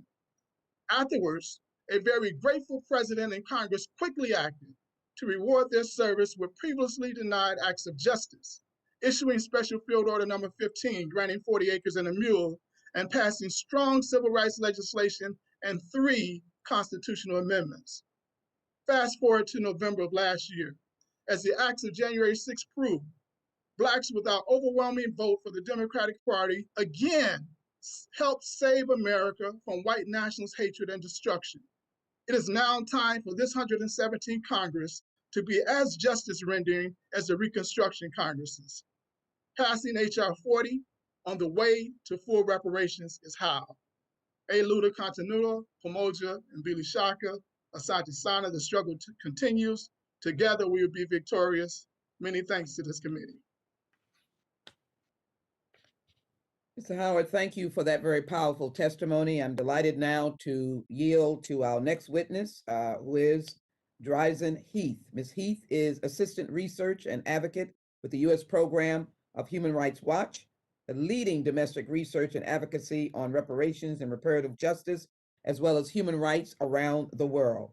Her most recent research endeavor, the conditions of pervasive inequality and structural violence stemming from the 1921 Tulsa Race Massacre, of which we commemorate 100 years this year. Prior to joining Human Rights Watch, she worked as a special assistant to the director and counsel of the Brennan Center, Washington, D.C. office, and was a researcher at the Center for Research in Education and Social Policy at the University of Delaware. Ms. Heath holds a bachelor's degree from Wesleyan University. Ms. Heath, welcome, and you're recognized for 5 minutes. On behalf of Human Rights Watch, it is an honor to be here today. Thank you to the subcommittee for this opportunity to testify about this important piece of legislation.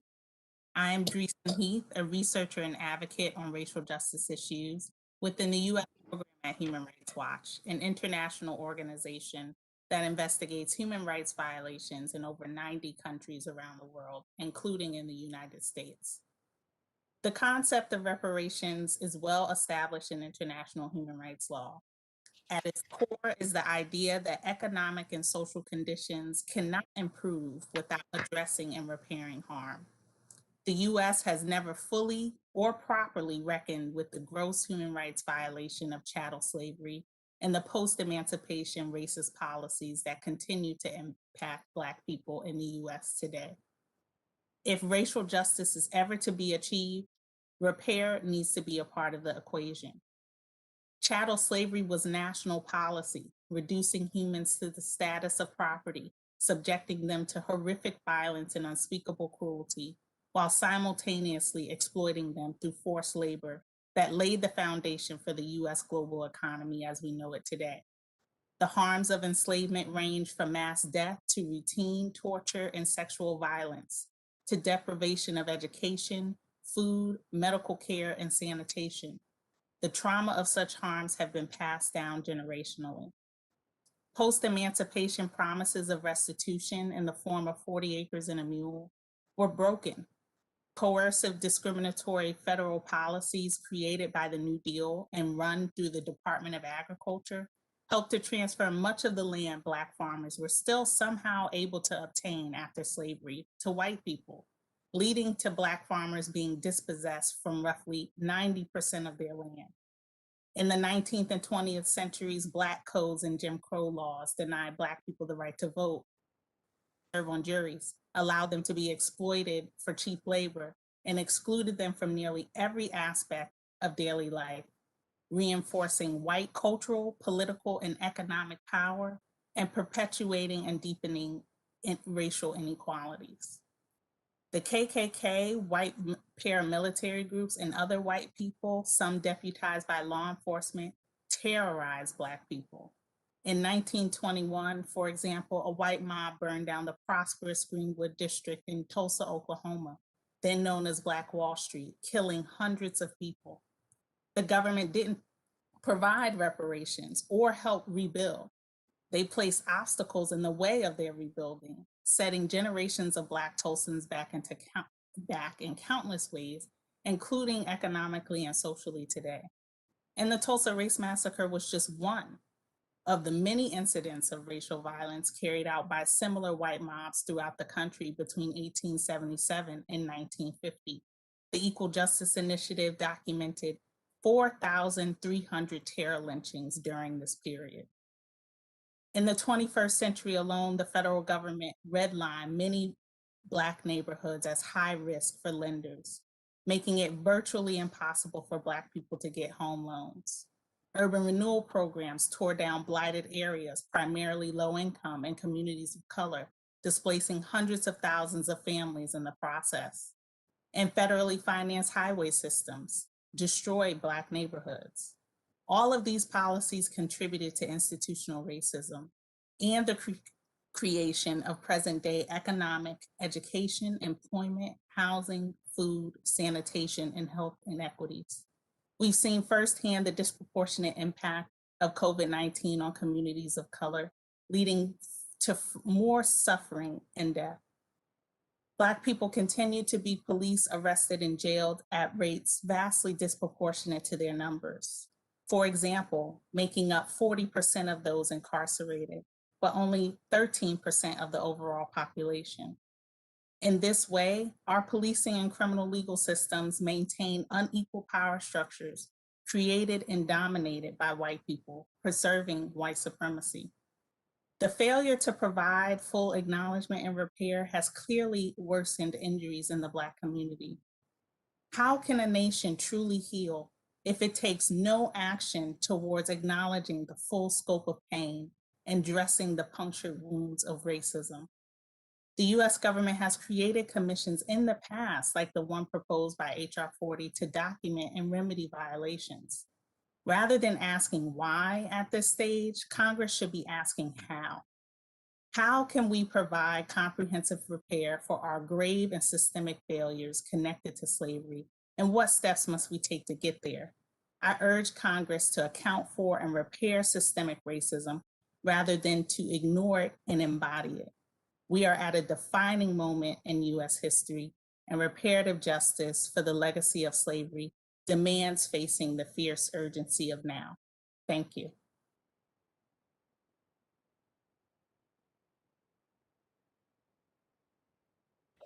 Thank you so very much for your testimony that is so provocative and well detailed. Thank you for being here this morning. We appreciate it very much.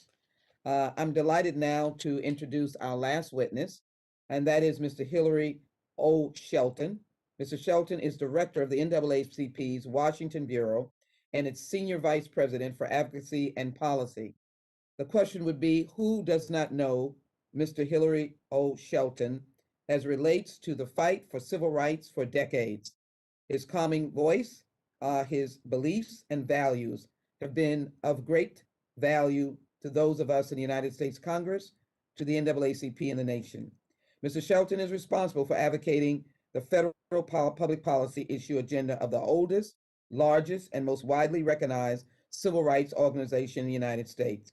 Mr. Shelton's government affairs portfolio includes crucial issues such as affirmative action, equal employment protection, access to quality education, stopping gun violence, ending racial profiling, abolition of the death penalty, access to comprehensive health care, voting rights protection, federal sentencing reform, and a host of civil rights enforcement.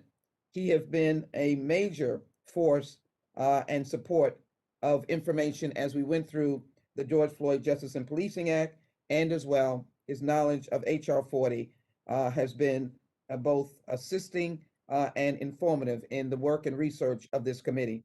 And so we look forward to hearing from you, Mr. Shelton, as a person that believes in expansion and protection of those who cannot speak for themselves. Mr. Shelton, you're recognized for 5 minutes. Thank you very much, Congresswoman Jackson Lee. I also want to thank my other friends on the committee, including the chairman that had to leave, Congressman Cohens, our ranking members, Johnson, vice chair and ranking, and of course, the other distinguished members of this subcommittee and the Constitution, Civil Rights and Civil Liberties, as well as the Judiciary Committee for all of his help and all of his work in moving us to this point. We are excited about how things are moving on HR 40. This is a bill that we worked very closely with the late, great Congressman John Conyers of Detroit, Michigan, to look at the issues that tie together many of the challenges that African Americans and other people of color have this day. And of course, the experience of the transatlantic slave trade in the United States of America. The NAACP was founded in 1909, about 112 years ago, and has over 2,200 chartered membership units located in every state across the country. We're also on military installations throughout the world as well, places like Italy, Germany, Korea, and Japan, as we participated and joining in the very integration of these armed services as well. We are a membership-based association that continues to advocate for justice and equality for all American citizens and residents. Throughout the turbulent racial history of our country, the NAACP has steadfastly opposed institutions and persons who blocked our nation's collective ability to reach our goals. 112 years ago, over 60 persons of variety races, faith, and political affiliations resolved to end lynching and race-based discrimination in the United States and just formed the NAACP. Just 20 years before the founding of the NAACP, Black men began voting and holding elected offices on the state and national level, including several who were served in our United States House of Representatives and the United States Senate were from Southern states. The 15th Amendment to the U.S. Constitution and other laws forged the way for the amazing feat just a few years after the end of legal slavery in this country. At the turn of the 20th century, the first Reconstruction era had all too quickly concluded, and many of the hard-fought gains of elected officials and civil rights advocates of that time were beginning to erode due to the rise of terror groups like the Ku Klux Klan and so-called Black codes, and placed stumbling blocks in the way of African Americans trying to simply reach the ballot box. I'm here today to let you know of our strong support for H.R. 40, originally authored by the great John Conyers, as we mentioned, and presently shepherded by you, Congresswoman Jackson Lee, your great leadership and your stalwart support in addressing the issues of justice in our country are clear, and your support for H.R. 40. This legislation is long overdue and should be put into place this year. My hope is that as the 117th Congress gets underway, that you will sign on to this bill as co-sponsors, everyone who hasn't joined so far, and do all that you can to ensure its enactment. This legislation is an important step in acknowledging the inherent cruelty, brutality, and humanity of slavery as practiced in the United States, and would help millions of Americans begin to heal the subsequent emotional wounds that have been festering for centuries. In confronting the ugly legacy of slavery, the commission created by H.R. 40 would examine the impact slavery has had on the racial and economic inequalities still suffered today. The commission would also be charged with renewing reparations proposals to help African Americans regain some of the stature stripped away by our forefathers lost through no fault of our own. Research and academic reports demonstrates that the enslavement of Africans and the transatlantic slave trade were appalling tragedies in the history of our country, not only because of their abhorrent barbarism, but also in terms of their magnitude, organized nature, and the complete negation of the humanity of the enslaved person. The enslavement of Africans constituted an immoral and inhumane deprivation of a person's life, liberty, and cultural heritage. The enslavement of Africans resulted in the extinguishment of millions of Americans, eviscerating whole cultures, languages, religions, morals, and customs. Psychologically, as such, the NAACP reaffirms our previous position in support of reparations. I'm very grateful that we're raising this today, and hopefully we can move to a point of full passage. The United States, a nation's forged with a revolutionary struggle for inalienable human rights. Natives of Africa were torn by force until the year in 1808 from their homeland and subjected to the barbarities of institutionalized slavery. In this post-revolutionary United States, slavery was maintained by government fiat with violence depriving African Americans of freedom of association, privacy, life, liberty, property, and due process of law in complete abdication of the spirit of the Bill of Rights from its inception and ratification of its enactment and ratifications of the Anti-Slavery Amendment of 1865. Let me just say, Congresswoman and those who are joining us, the issue of slavery is one that did not end with the stroke of Abraham Lincoln's pen in the Emancipation Proclamation. It did not end in a stripping away of the of actually adding to the Constitution by passing the Reconstruction Amendments, the 13th, 14th, and 15th. As a matter of fact, many of the residuals of the transatlantic slave trade, sadly, as we look at the disparities in data, are still very much with us. We believe that this is a problem that must be solved, but like other important problems, in order to solve that problem, we must first measure it. As we're looking at those life conditions that affect African Americans and others in our country, we would look at issues of home ownership.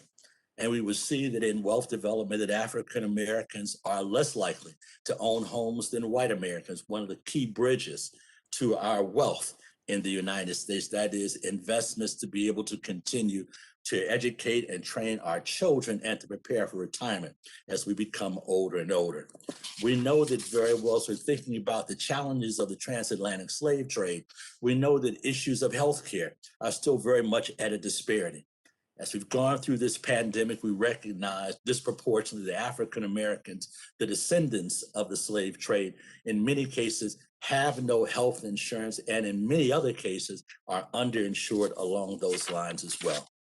And that's why, as we look at whether it's issues of education and an opportunity for a high quality education and support for our HBCUs, whether we look for small business development, whether we look at other health concerns and other life concerns, such as our criminal justice system, we see that the long legacy of slavery has been something that has actually had a very damaging impact on African Americans, the African American communities, and our families. And we believe that the best way to solve that problem is to take it on head first.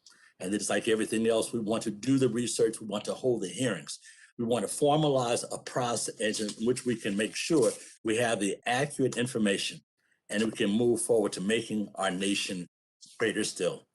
So Congresswoman Jackson, I want to thank you for the opportunity for the NAACP to testify today. I want to thank you for your leadership and your continued stalwart support for the importance of all Americans. And certainly as we look at the issues that impact the African American community, you've been front and center. So we thank you very much for that, and I look forward to any questions we may have in this process. Mr. Shelton, thank you so very much for, again, your testimony. It is now time to begin the questioning. I will start by yielding myself 5 minutes and indicate that each of our members will have the opportunity to question these very stellar and outstanding witnesses. I will start my questioning with Professor Achehumi, and I hope I've also pronounced your name, but I'm going to again put up in the screen as close as I can this picture. Professor, I wanted you to see it. I'm not sure if you saw it before. It is lynching with an audience of white persons, some smiling men and women. And of course, this is the picture of the back of a slave that has been brutalized by a whip. It seems that as the testimony has proceeded, some of our friends who have been represented by very stellar members presented by the minority seem to confuse the overcomers and the ability to cite musicians and athletes and academicians and others from the reparative and the justice element of HR 40. If I might cite to you that Black people in America are 3 times the rate of white people with disparities across all age groups. For example, Black infants are more than twice as likely to die as white infants, making the disparity worse than 1850. In addition, when heads of white households who only have a high school diploma are sitting are in a class are almost 10 times more wealth with a high school diploma is a white high school graduate than Black households with the same level of education. This is in the current 21st century. In addition, the gap between Black and white wealth is as large today as it was in 1968. Can you comment, Professor, on this question as I present to you? How do you feel the International Decade can be utilized to advance the cause of reparatory justice for the people of African descent in the United States? But I would appreciate it if you would incorporate this glaring disparity today that continued from slavery, of disparities in the life expectancy of an infant compared to a white infant, and of course the gaps of wealth that continue today. Thank you. Thank you very much, Congresswoman, for this invitation to weigh in further. So you're absolutely right to point out that within the United Nations system, which the US is a part, we are in the International Decade for People of African Descent. And the purpose of this decade is in part to recognize persisting human rights violations against people of African descent, including in the United States, that have not been addressed. And many of these human rights violations are rooted in racial discrimination that is a legacy of colonialism and enslavement. And so we are in a very important time, we're almost halfway through the decade, and measures like HR 40, I think, are an essential way of fulfilling some of the goals of the decade, of the International Decade of People of African Descent. The images that you shared are truly terrifying, and the statistics that you also shared, I think, are also terrifying and heartbreaking. And I think they speak to two things. One is that reparations is about addressing injustices against individuals. So when you show me the image of the people who were lynched under the International Convention for the Elimination of Racial Discrimination, victims of racial injustices such as those are entitled to reparations for the harms that those individuals experienced. But even beyond that, reparations is about undoing structures of racial injustice that are a result of legacy and legacies of enslavement, such that pointing to individuals who are Black, who have succeeded, who are people of African descent, and who are descendants even of slaves, and pointing to their successes can't negate the fact that we have persisting structures of injustice that have to be addressed, including through a reparations frame. And so I think it's important to keep sight both of remedying individual harms, undoing structures of injustice that are connected to legacies of slavery, and taking the opportunity of taking this action within the International Decade for People of African Descent. Thank you, Professor. Mr. Howard, we've heard that our minority witnesses agree that African Americans, other indigenous people have built this country. In light of all the various entities that unjustly profited from the unpaid labor of African descendants, how might the HR Commission address this issue? And how would you respond to those who say reparations are simply about money? Mr. Howard? Thank you, Congressman, for that question. Yes, we in COBRA has historically stated that there are 5 basic injury areas that reparations must deal with. The first is the injury area of the criminal injustice system. As we know that what happened with George Floyd exposed it, and the police terror around this country exposed what is going on a daily basis with Black people in this country. And so that must be addressed. The second injury area is that of education. The Congressman, the chair, Congressman Cohen, talked about the disparity in education. I think that one of the witnesses for the Republicans also talked about the disparities in education.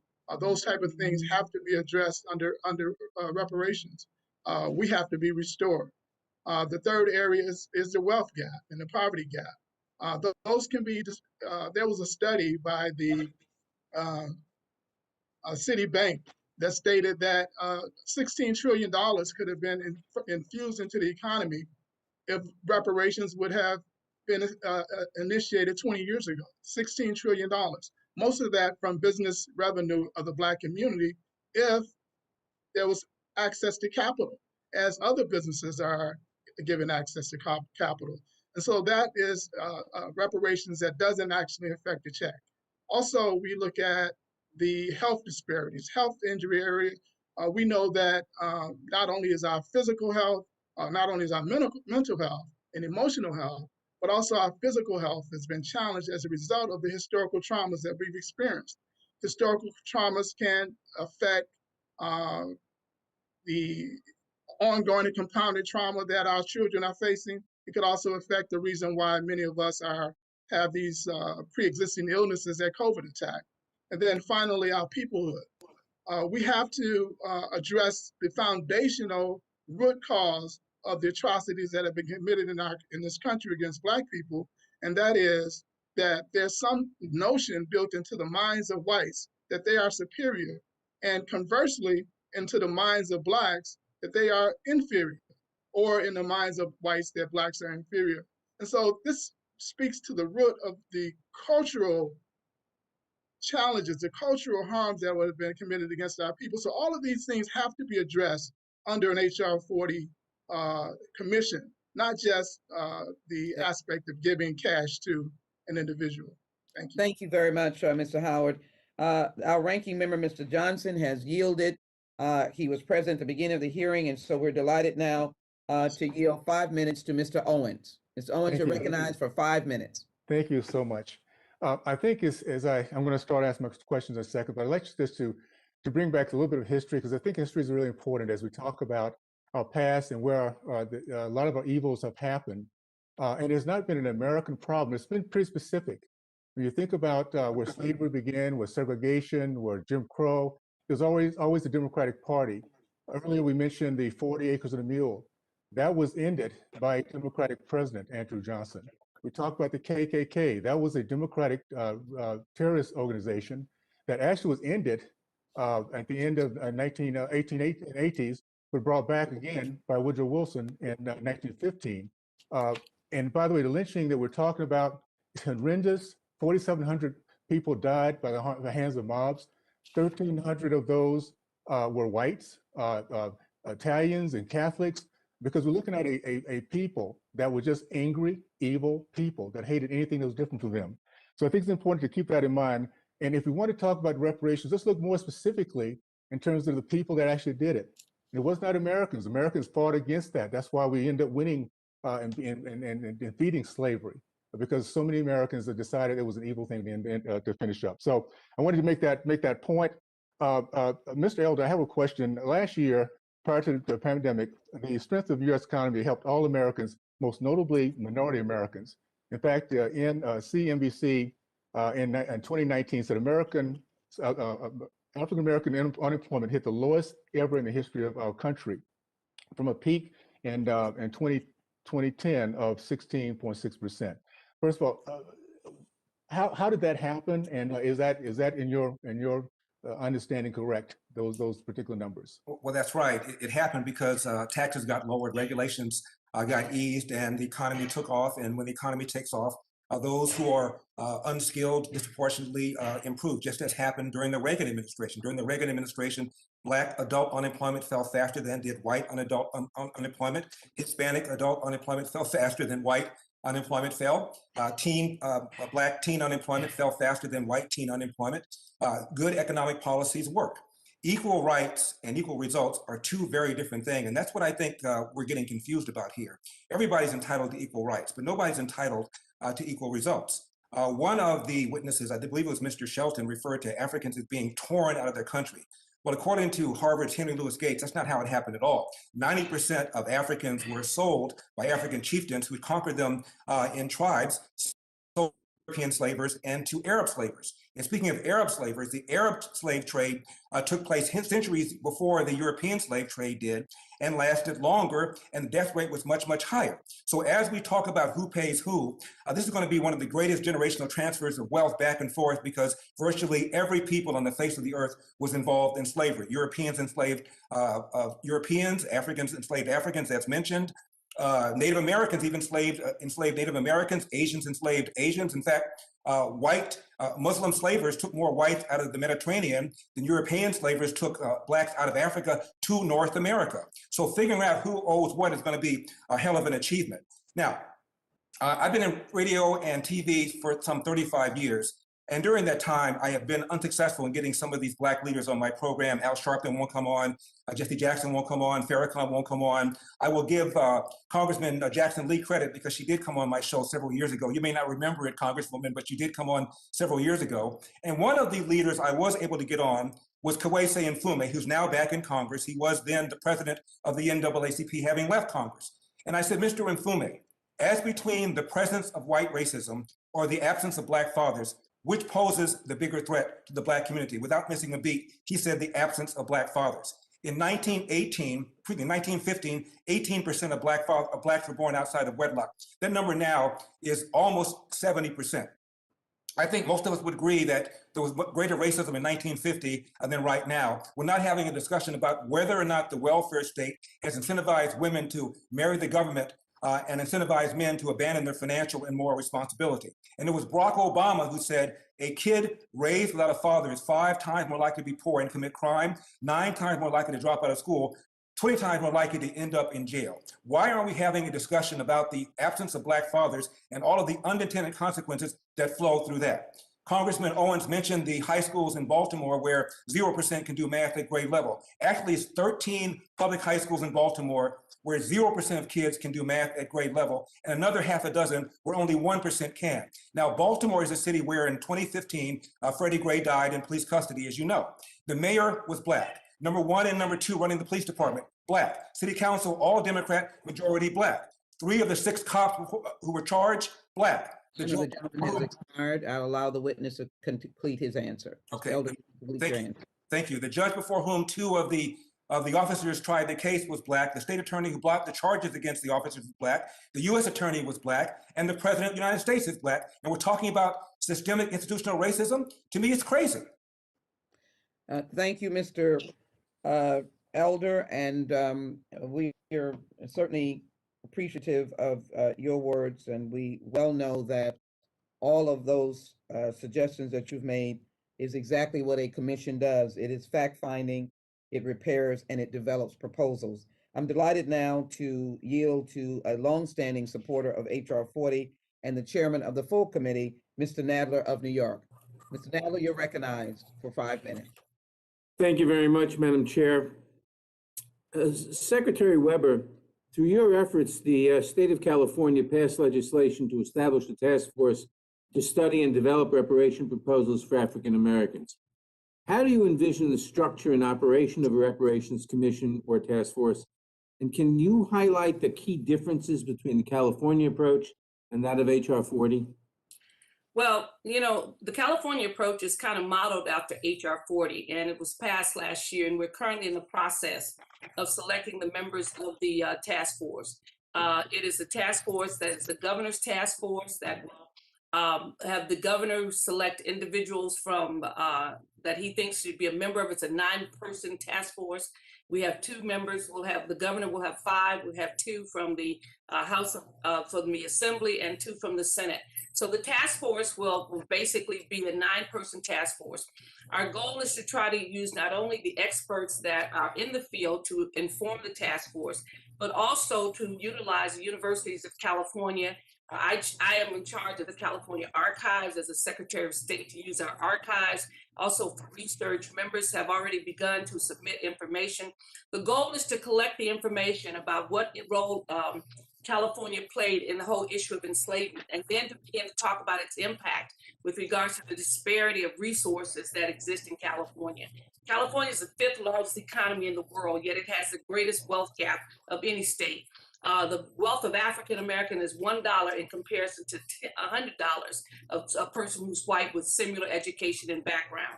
And so when we look at that, this group will begin to form discussions concerning it. This is not the first effort at reparations. In the past, there have been a couple of bills that have passed with reparations looking at California's insurance policies, also how the insurance industry benefited financially from reparations. It's also had, so we have our insurance commissioner who's compiling data and information with regards to that.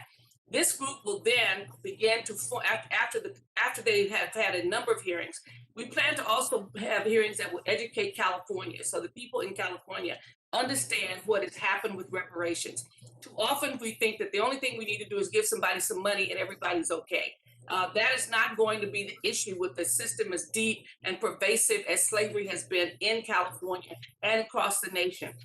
Those recommendations will then be taken by the commission and by the legislature, hopefully led by the California Legislative Black Caucus and then put into law, put into programs, a budget, those kinds of things that are essential so that we can measure the impact that's there and begin to repair the damage that's been done. The task force will then obviously not only have staff and persons who are working on the budget that will come out of it. So beginning in June, this task force will have been formed and will begin to hold hearings and recommendations that will come forward. Hopefully we can share those with you, with the experts that are there. We hope to be able to use the resources of our institutions to basically set the stage for what really happened in California that will also be probably a mirror for what is happening across the nation.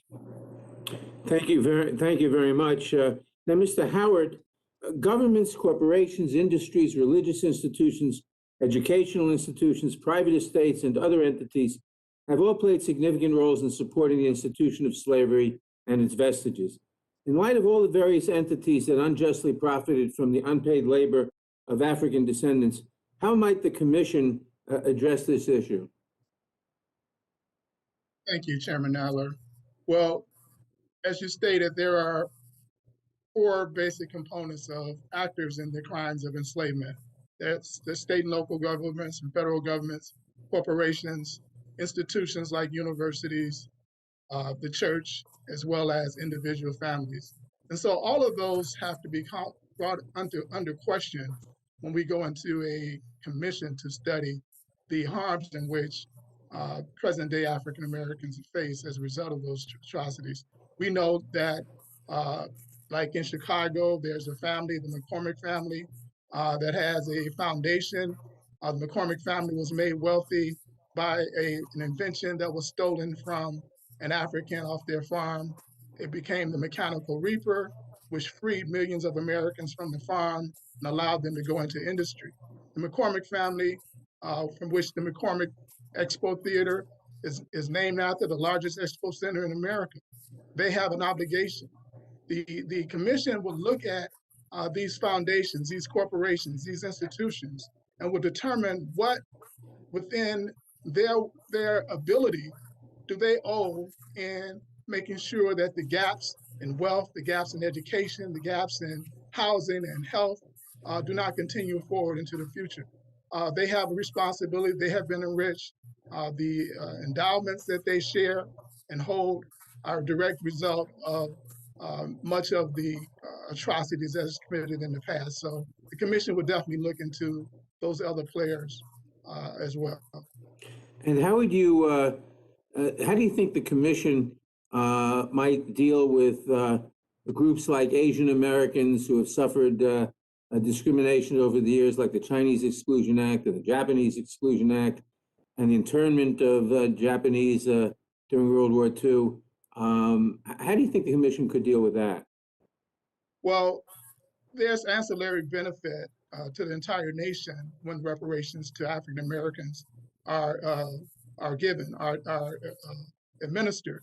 And so just like every person who comes to America benefits from the prosperity that was built off of enslavement, every American also benefits from the struggles that African Americans fought for our human and civil rights to be faced. If you look at women, if you look at the disabled, if you look at the immigrant, all of those people, no matter what protected class they're in, they benefit from the historical struggles of African Americans. And so this struggle to be repaired would also have ancillary benefits for the entire nation.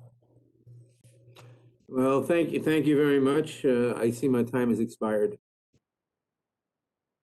So I yield back. Mr. Chairman, thank you so very much for your participation and your questions. I now yield to Mr. McClintock, the gentleman from California, for 5 minutes. Mr. McClintock? Sorry, how's that? There you are. Thank you very Thank much. you. You have 5 minutes. I listened to Chairman Cohen speaking extensively about the 3/5 provision of the Constitution. I don't think he understands what the debate was all about. Ironically, he's taking the side of the southern states at the convention. They wanted a full count of every slave that they held in order to add to their congressional representation. It was the anti-slavery states that objected. They argued that those who were held in bondage should not be counted at all in the apportionment of congressional seats, not because they were not human beings, but precisely because they were, and that the Constitution should not reward the slave states with representation in Congress while those states denied these people their freedom. So the 3/5 provision was not a statement that slaves were 3/5 of a person. It was a result of a compromise necessary to bring into existence our new nation, as Lincoln said, dedicated to the proposition that all men are created equal. Ironically, Stephen Douglas would agree with the chairman's narrative that the principles of the Declaration of Independence and the Constitution, which gave them life, were only meant for white people. That's exactly the position that Stephen Douglas took. And of that position, Lincoln said this during their debate at Alton. He said, "At Galesburg the other day, I said in answer to Judge Douglas that 3 years ago, there never had been a man, so far as I knew or believed, in the whole world who had said that the Declaration of Independence did not include Negroes in the term all men. I reassert it today. I assert that Judge Douglas and all his friends may search the whole records of the country, and it will be a matter of great astonishment to me if they shall be able to find that one human being 3 years ago had ever uttered the astounding sentiment that the term all men in the Declaration did not include the Negro. I believe the first man who ever said it was Chief Justice Taney in the Dred Scott decision. And the next to him was our friend Stephen A. Douglas. And now it's become a catchword of the entire party. And when this new principle, this new proposition that no human being ever thought of 3 years ago was brought forward, I combat it as having an evil tendency, if not an evil design," end quote. In fact, in his Cooper Union speech a year and a half later, Lincoln systematically dismantled this argument by tracing the votes of every one of the American founders who consistently opposed slavery whenever the issue arose. He meticulously documented that their vision was of a nation of free men and women of all races and religions together, enjoying the blessings of liberty and the equal protection of our laws. That vision was put in modern terms by Martin Luther King, who expressed the gold standard of racial harmony, that we should be judged by the content of our character and not the color of our skin. It is the equal protection of the law and the vision of the American founders, of Abraham Lincoln, of Martin Luther King, of a colorblind society that is now directly under attack by measures like this. I can't imagine a more divisive, polarizing, or unjust measure than one that would, by government force, require people who never owned slaves to pay reparations to those who never were slaves, based not on anything they'd done, but because of what race they were born. Fortunately, we have a constitution that forbids such an injustice. Some of those provisions were won by hundreds of thousands of Americans like my ancestor, James H. Ewing of the 3rd Iowa Volunteer Infantry Regiment. He was 24 years old when he was killed on April 6, 1862 at Pittsburgh Landing on the first day of what became known as the Battle of Shiloh. In the words of his brother, James gave up his life at the Battle of Shiloh, fighting to save our free government. Yes, there are racists in our society. There are racists of all colors in every society. It is the baser side of human nature. But no nation has struggled harder to transcend that nature and isolate and marginalize its racists than have Americans. Racism is the practice of according rights and privileges not based on equality under the law, but rather according to what race a person was born. The measure before us today exemplifies that practice, and Lincoln was right. It is evil in both its tendency and its design. And with that, I'll yield to my friend Larry Elder for any closing thoughts he might have. Congressman, thank you so much. I agree with, of course, everything you said. And Congressman Cohen did completely butcher the 3/5 argument, and thank you for correcting the record. He also referred to a civil rights warrior named Bayard Rustin. Bayard Rustin was an acolyte of Martin Luther King, and Bayard Rustin was both Black and gay and did not support race-based preferences.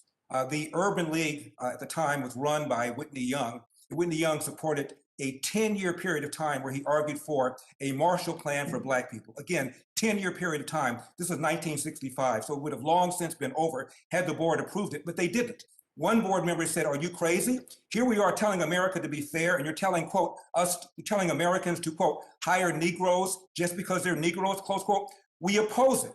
So this is completely divisive. And I want to quote somebody who once was asked about reparations, and he said this, and I'm quoting, "It is easy to make that theoretical argument, but as a practical matter, it is hard to think of any society in human history in which a majority population has said that as a consequence of historic wrongs, we are now going to take a big chunk of that nation's resources over a long period of time to make that right," end of quote. He said, as a practical matter, it is virtually impossible to do. That gentleman was Barack Obama, and he was right. I also heard one of the witnesses refer to the belief that white people are superior and their belief that Black people are inferior. Well, they can believe what they want to believe, but the facts are that young Black people have higher self-esteem than do young white people, and much higher self-esteem than do young Asian people. So if the argument is that historical discrimination and Jim Crow has somehow caused Blacks to think of themselves as less than Blacks, it ain't working. Blacks have higher self-esteem than virtually any other race in America. Also, a couple of times the police have been hammered. Let me just mention that a few days ago, a man was in his backyard minding his own business. Apparently, he fit the description of a man. Time has expired. The gentleman's time has expired. Thank you. And now it's my pleasure to recognize a new member of this committee, an outstanding new member from North Carolina. I recognize the gentlelady, Ms. Ross, for 5 minutes. Thank you so much, Representative Jackson Lee, and thank you for your leadership on this issue. I am from North Carolina, and I have a background working on civil rights issues here in North Carolina. And we've heard a lot today about the history of slavery, the history of racism. I can tell you that our work is not done. I want to give us a short shout out to North Carolina, though, because it is one of 9 states that has issued a formal apology for slavery. And it's one of the states that, in a bipartisan way, has come up with reparations for forced sterilizations. And so as we think about the history of racism and slavery in this country, we have to have a conversation about the truth of the past, about the harms that have been inflicted, and about the appropriate way for all of us to go forward. I don't believe that this particular resolution prescribes a way of going forward, but it's a conversation about what we need to do. And just as we did in North Carolina when we passed a bill compensating people for forced sterilization, a terrible, terrible chapter in our history that's not just in North Carolina's history. I think we need to think long and hard about how we address our history, how we address the harms, and how we can move forward together. There's been some divisiveness, there's divisiveness throughout our country. There's a clear division of opinion. But I'd like to bring us together and think about what we can all agree on going forward. We've been able to do that in a couple of ways in North Carolina. We've been able to do that on racial profiling. We've been able to do that on innocence issues. And again, on compensation for forced sterilization. And so I'm hopeful that we will be able to do that as a congressional body too. And again, I thank Representative Jackson Lee for her leadership and for having us start this discussion in the 117th Congress. Thank you so much.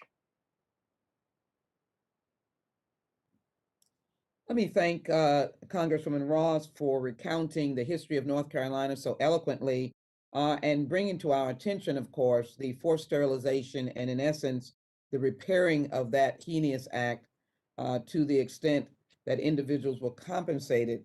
Let us be very clear. The Commission on H.R. 40 is a commission to fact find, to repair, to restore, and develop proposals for reparations that, as Mr. Howard's testimony indicates, takes many, many perspectives. Thank you so very much. I want to make sure, is Mr. Jordan here? Thank you. Then I will call on Mr. Johnson. Mr. Johnson, Mr. Mike Johnson of Louisiana. Yes, ranking ma'am. member. Thank you. Thank you. You're yielded for 5 minutes. Thank you so very much. Thank you Glad for you're doing here. that. Thank you, and I appreciate all the witnesses' time today, and also for Mr. Burgess Owens for standing in for me. I've had intermittent internet and power here in Louisiana, as y'all have in Texas. A couple of questions real quick. Mr. Herschel Walker has not had an opportunity to speak up here in the last part of this hearing. If he's still with us, I just wanted to pitch it to him and give him an opportunity to see if there was anything that's been said so far last couple of hours here that he wanted to respond to. Mr. Walker? Yes, I'd like to respond, and I want to thank Ms. Jackson Lee. I'd like to ask, does she know the year of those pictures? And the reason I ask that is whenever I get on a subject, I do facts finding myself. And one of the things I looked up and I asked my mom is how many African American was alive today that was in slavery, which is none. So I go to some of the older people for experience, and I remember my mom mentioning, how could we pay for your great-great-grandfather being burned to death? Or how could you pay for your great-great-uncle being hung? And I understand that those pictures are horrible, but right now, I think the facts founding is going to be very difficult to go back over history when history is not even taught in school on what we're trying to facts find. And that's what I think is so difficult, because as I was looking up reparation, which I've been doing for the last year, it is very, very difficult to find facts on different things of the African American history. And I think that's what's going to be very difficult in what we're doing right now. I appreciate that response. Let me ask you, I know you're passionate about this and you give a lot of motivational speeches to young people and all that. Are there better ways that you think to uplift minority communities and provide opportunities for success than this idea of direct payments of taxpayer dollars? I mean, just in general, what do you say to young people to inspire them in that way? Well, one of the things I say to young people to inspire them is, first of all, and I say, the hard truth is, and I say this, and I don't mean to offend anyone, but I say the African American community have to come together as a group to take care of our own. That's one of the biggest problems we have. We will not take care of our own. I said we cannot, as myself, who grew up in South Georgia, leave that community and leave all the African American kids behind without inspiring them that they can be me. And I think the way we do this is we get back to remembering where we came from. And you have to be responsible. A lot of things we mentioned today, no one talked about responsibility. I'm from the deep South. I know about racism. And a matter of fact, we talked about the health. Everyone think I'm healthy, but I was diagnosed at one time as mentally unhealthy because of being bullied as a little kid, because of my weight, because of my speech. But the things that happened to me was dealing with race. And I overcame through education, which is one of the major things that I talk to the young people today is education is more important than anything in life, because when you educate yourself, you're able to see the truth for yourself. And I'm not saying that I think HR 40 is absolutely incredible, but I think to just say it's a facts founding is very difficult. And facts founding a reparation, I think this is a little bit I'm confused at the two right now. Very good. I got 34 seconds left. Let me turn to Mr. Elder real quick. You touched on and began to explain the difference between equal rights and equal results. And I think a lot of people are confused about that. I just wonder in the last 20 seconds or so, you want to articulate a little bit more about the difference between the two. Well, it's really about what Herschel Walker just now said. It's about personal responsibility. There are think tanks on the left, like the Brookings Institution, and think tanks on the right, like the American Enterprise Institute, and they agree that the way to escape poverty is to do a handful of things. Number one, finish high school. Number two, don't have a kid until you get married. Number three, get a job, keep a job, and don't quit that job until you get another job. And number four, avoid the criminal justice system. And they don't say that this formula only applies to you if you're white. They say this formula applies to anybody. Very good. I yield back, Madam Chair. Thank you very much. Thank you so very much. Your time has expired. I think to Mr. Walker and Attorney Elder, that is exactly what HR 40 is, to delve into the facts, to connect the history. And I'd only say that there is something to the heinous, vile, and vicious act of slavery that the descendants of enslaved Africans and those slaves experienced uniquely in this country. We are grateful that we have 300 organizations that are supporting that concept, but the fact-finding of HR 40 is just what is its task to respond to the concerns that have been expressed. I'd ask unanimous consent to submit into the record the letter from the LCCR, and we thank them for that letter. I'm delighted now to recognize Mr. Johnson for 5 minutes, the gentleman from Georgia. Mr. Johnson, you're recognized for 5 minutes.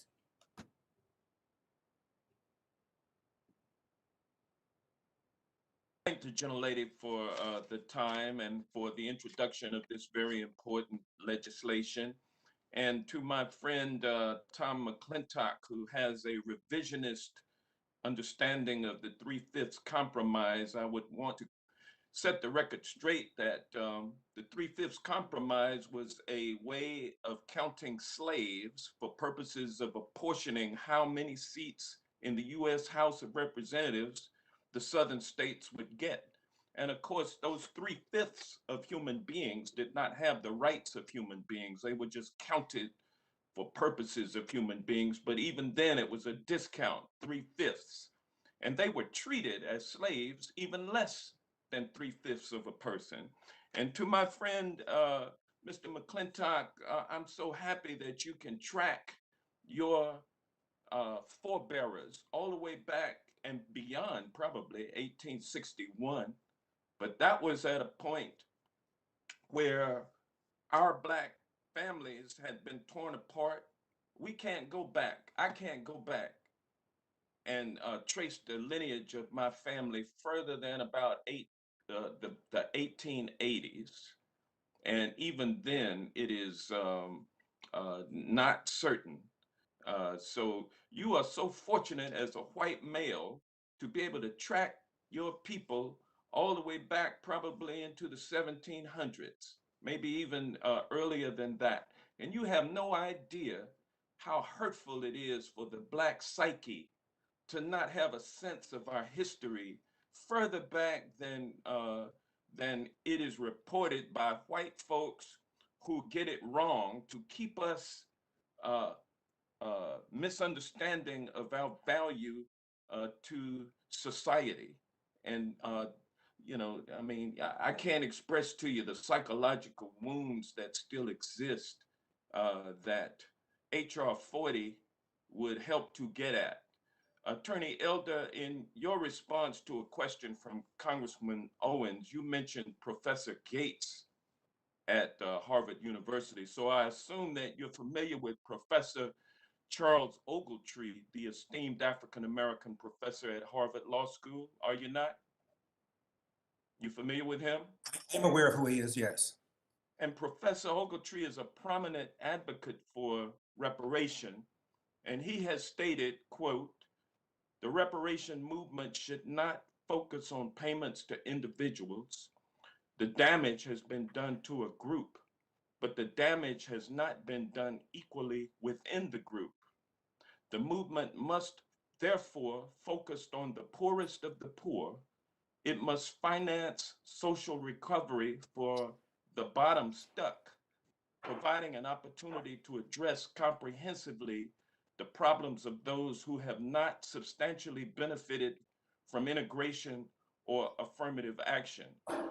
My question, Attorney Elder, do you agree that there are Black folks in America who are stuck at the bottom due to the legacy of racism, slavery, and Jim Crow, and that America should take affirmative action to address employment, healthcare, housing, and educational disparities that plague our people to this day? Congressman Johnson, thank you very much for the question. Obviously, there are Black people who are poor. The extent to which the poverty is a result of slavery and Jim Crow is tenuous at best. The larger factor behind Black poverty is the absence of fathers in the home. As I mentioned earlier. Okay, well, let me stop you right there because I do understand. And Mr. Howard, what is your response to my question? Most certainly there's a direct contribution, direct connection. As Mr. Elder talked about fatherless homes, we see that there was an Illinois Transatlantic Slave Trade Commission, the only slave trade commission in the country. In 2005, an economist, Linwood Tahi, stated that he found out that Black men married at the same rate as white men, as the same rate of Hispanic men. And the rate in which they married was determined by their labor force participation. So where you had 90% labor force participation, the marriage rate would be anywhere from 8 to 15 points below the labor force participation. So when you come forward to now, where you have less than 50% labor force participation among Blacks because of this discrimination, because of racism, because of the separate development, the apartheid of Jim Crow, you have this 50% labor force participation in major cities in America, you're gonna have a 15 to 8% lag in two-parent families. And that's exactly what you have. So when Mr. Elder talks about the fatherless homes and the destruction of Black families, it's directly related to the inherent anti-Blackness that this country is built upon and that we still suffer from today, and what HR 40 must address. Thank you, Professor Achiome. A recent Harvard study suggests that reparation could provide health benefits for not only Black Americans, but for the entire nation. How can reparation eliminate health disparities among Black Americans? And what would these remedies look like? Thank you very much for your question. And I think this is why the bill is so important, is because it provides an opportunity to study exactly answers to questions such as that and to draw on comparative experiences of other countries. So for example, Colombia had one of the most ambitious reparations programs that we're aware of in different parts of the country. And part of that reparations program included providing healthcare to people who had suffered extreme human rights violations. So I would say reparations can play a role in addressing health disparities because they are about undoing structures of injustice, including structures of racial injustice that produce health disparities.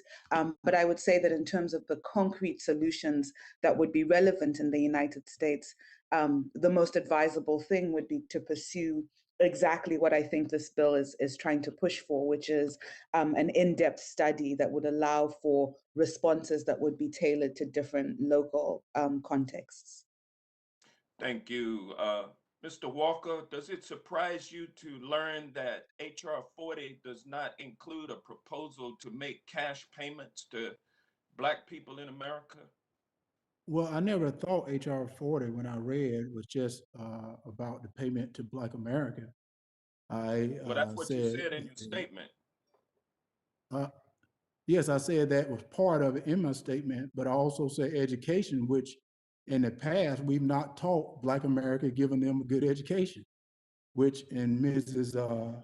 Jackson Lee spoke, this is a facts founder, which is one of the questions I put within my statement, that payment is just one part of what reparation is. And it's education. It is not Point in order. talking Point in about order, payments please. for Point of individual order. Black people. Point of With order. that, I'll yield back. I'm out of time. Gentleman's time has expired. Is Mr. Let me call on the next member. Is Mr. Roy present? Ms. Fishback? Yes, Madam Chair. Ms. Can you hear me? Fishback? Yes. Ms. Fishback, you're recognized. The gentlelady from Minnesota is recognized for 5 minutes. Thank you, Madam Chair, and I would Thank like to you. yield my to Congressman Owens for however much he may use. And I'd like to Mr. thank you so Owens much. from Utah is, and I stand corrected, I think I might have said Colorado earlier, Mr. Owens, those are beautiful states, but I know you want to be from Utah and you're recognized for the time the gentlelady has yielded to you for 5 minutes. Thank you so much for that. I appreciate it. I would like to just ask Mr. Elder if he has any comments to say in the response to Representative Hank Johnson's question that he had asked earlier. I'd like to continue this conversation about that. I do. We've been talking about disparate outcomes as if the disparate outcomes by definition mean racism. There was a young attorney named Barack Obama who joined with other attorneys to file a class action lawsuit against Citibank some years ago. And as a result of the class action lawsuit, the Citibank agreed to grant mortgages to 186 people who had applied, turned down, and the applicants argued that they were turned down because they were Black. Well, they got the loans, and virtually nobody was able to keep up with the loans. Many of them went into default, which indicated that the bank was not discriminating against these would-be Black borrowers. Also, studies have found that community Black banks often have a higher turn down rate for would-be borrowers than the majority banks because they are more thinly capitalized. So just because something has a disparate outcome does not mean that that outcome was a result of racism. We've also talked a lot about the police officers. A few days ago, as I started to say, a man was in the backyard of his own house, matched the description of a suspect who was running on foot, police officer chasing, mistook the homeowner for the suspect, shot and killed him.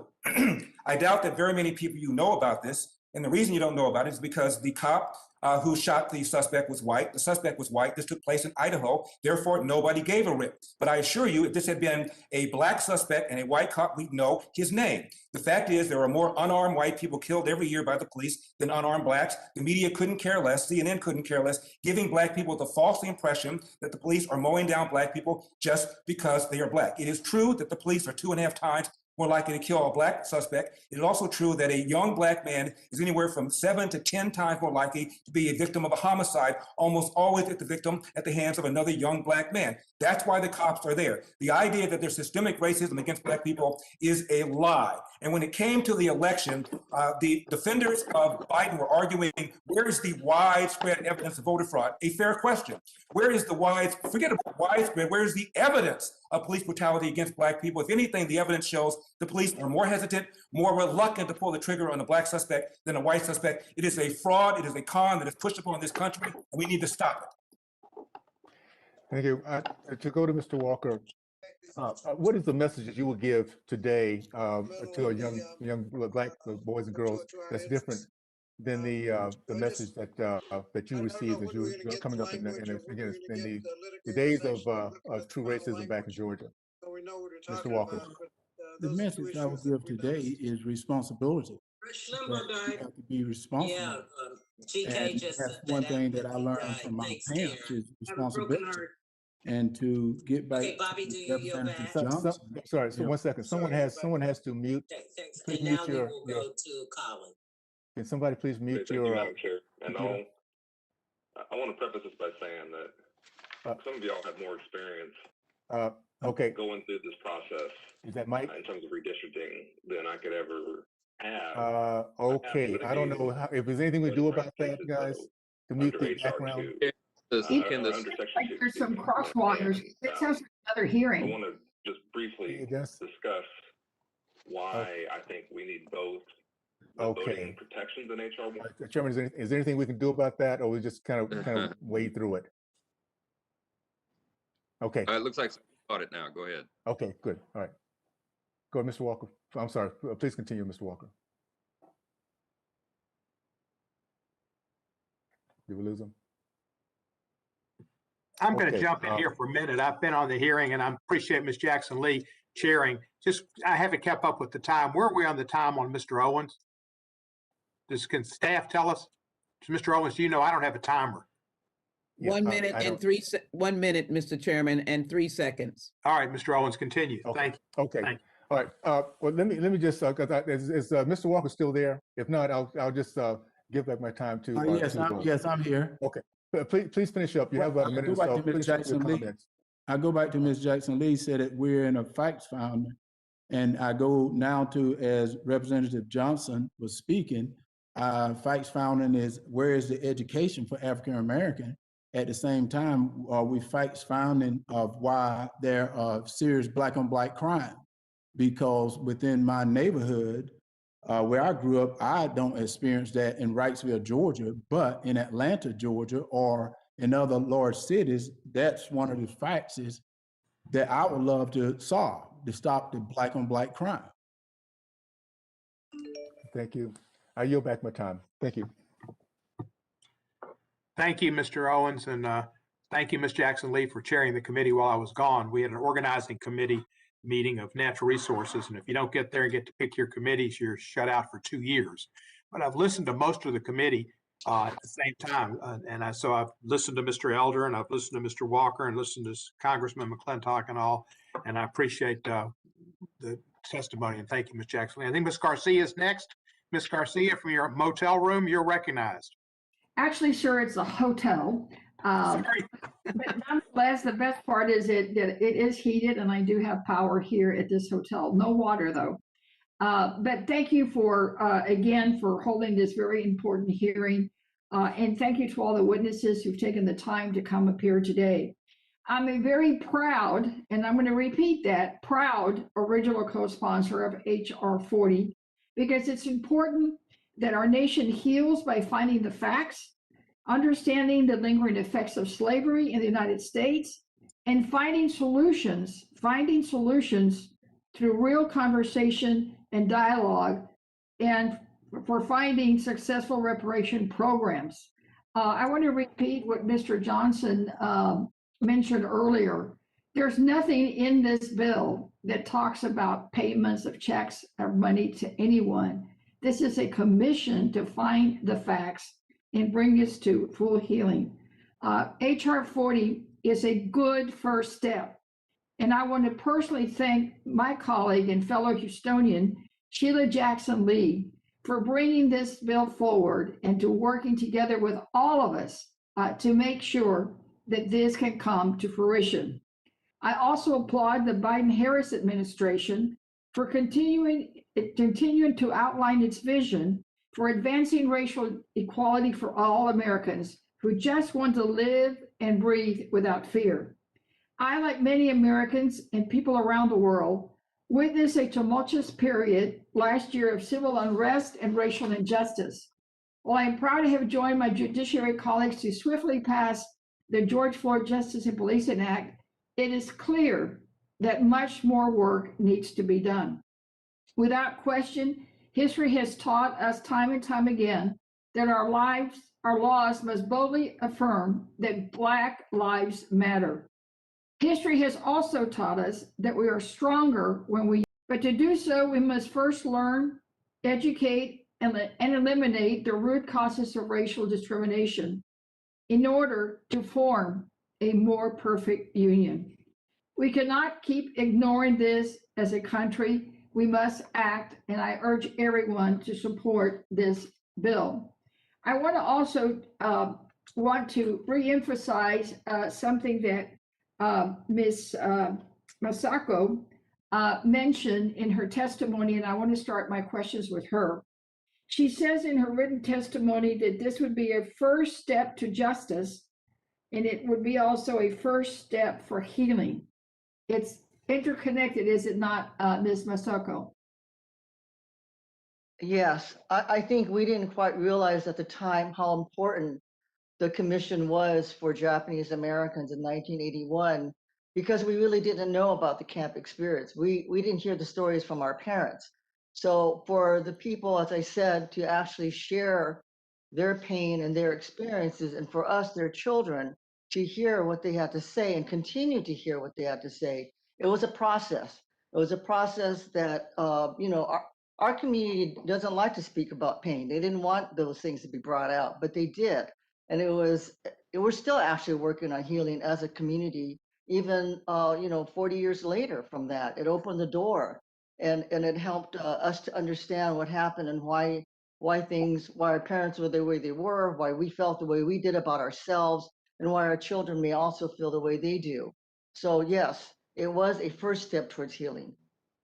Well, and I wanted to ask Ms. Weber, in the terms of the California Commission, you say in your written testimony that you can't wait till the federal government does what we need to do. So California now has their bill in place. Do you think that other states need to do that to help build a bigger groundswell of support? Or do you think that both can work in parallel? I think they can work parallel, as we plan to do with regards to the federal bill. But no state should be held back because the feds have not moved forward. This has been a very long journey of 40 years of trying to get this bill passed, HR 40, and through Congress. And you're a much larger institution with a tremendously diverse population in being represented. In California, we had really no opposition to forming a reparations commission. In fact, we had bipartisan support for it. And we've gotten overwhelming support from organizations and others who are eager for us to have the conversation about reparations, about the history of California, California's role in enslavement, and to begin to talk about addressing a lot of the issues that we face. We recognize the fact in California that slavery in itself has been so insidious that it has sometimes created issues. And we mentioned that with the George Floyd issue in California, that because of what had happened with the lynchings and the burnings, we had pretty much seared the conscience of white America when it comes to the pain of African Americans. And we have to basically recognize that fact, that we can actually see harm done, see the devastation, and not really respond to it as we do to other groups. I listened to the colleagues talk about unemployment and the unemployment statistics and how it's gone down. Well, anything that's large, when it moves, is going to have a greater percentage of movement than something that is small. So if you've got unemployment of 3, 4, 5% in your state, and we have always had double-digit unemployment of African Americans in this country, well, when it moves, it's going to look significant. It's going to look like a 50% drop. Yet it's still a double-digit unemployment that's there, and an injustice that continues, as we recognize in California. So we plan to move forward. We are moving forward. I shouldn't say we plan to. We are moving forward. We hope that at some point what we do will be informative to the federal government. But if the federal government decides that it's going to do this, we hope to be able to complement it with what is happening in California. Because California is so far away from the South, we think that it doesn't have an impact, and yet it really does. Thank you, and I see my time is up. So, Mr. Chairman, I yield back. Thank you, Ms. Garcia. Our next panelist is Ms. Cori Bush. Representative Bush, you're recognized for 5 minutes. Right. St. Louis, and I thank you, Chairman Cohen, for convening this important hearing. And I want to say thank you to the leadership of Representative Sheila Jackson Lee on this. I really appreciate you. I come as one, but I speak as many. I bring with me today my family, James E. Bush, Vera Bush Whitley, Ulysses Blakeney, Clifton Blakeney, and generations of Black men and women who have labored on this land, who have fought for this country, and to whom our country is deeply indebted. My story is a story of survival. It is a story of my ancestors who were enslaved in Mississippi and South Carolina. It is a story of the Great Migration, the mass migration of 6 million African Americans out of the rural South. When white farmers traveled to the West in search of land, they were granted 160 acres of free land through the Homestead Act. My family was denied the promise of 40 acres and a mule in the aftermath of the Civil War and the start of Reconstruction. My story is the story of a great-grandfather who served this country in World War I and a grandfather who served this country in World War II, only to be discarded by their government as they suffered through trauma and the wounds of war. When white soldiers came back from fighting abroad, they were given housing preferences and education subsidies. My grandfathers, Ulysses and Clifton Blakeney, were denied those benefits. My story is a story of men and women who fled violence, who were stripped of their rights and protections, who were left out of GI Bills and New Deal subsidies. The violence my family withstood from one generation to the next was not isolated. It was systemic, it was structural, it was political, backed by legislation passed by this very body to deny descendants of enslaved people economic and social opportunity. Underlying the generational trauma and exploitation is a government that abandoned its role to protect its own citizens, a government that refused to even acknowledge the humanity of my ancestors, a government that to this day refuses to acknowledge or atone for the wrongdoings of white supremacist violence.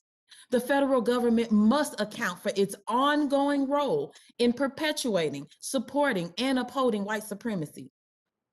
Secretary Weber, as you mentioned, state governments and in some instances, private institutions unjustly profited from the unpaid labor of descendants of enslaved people.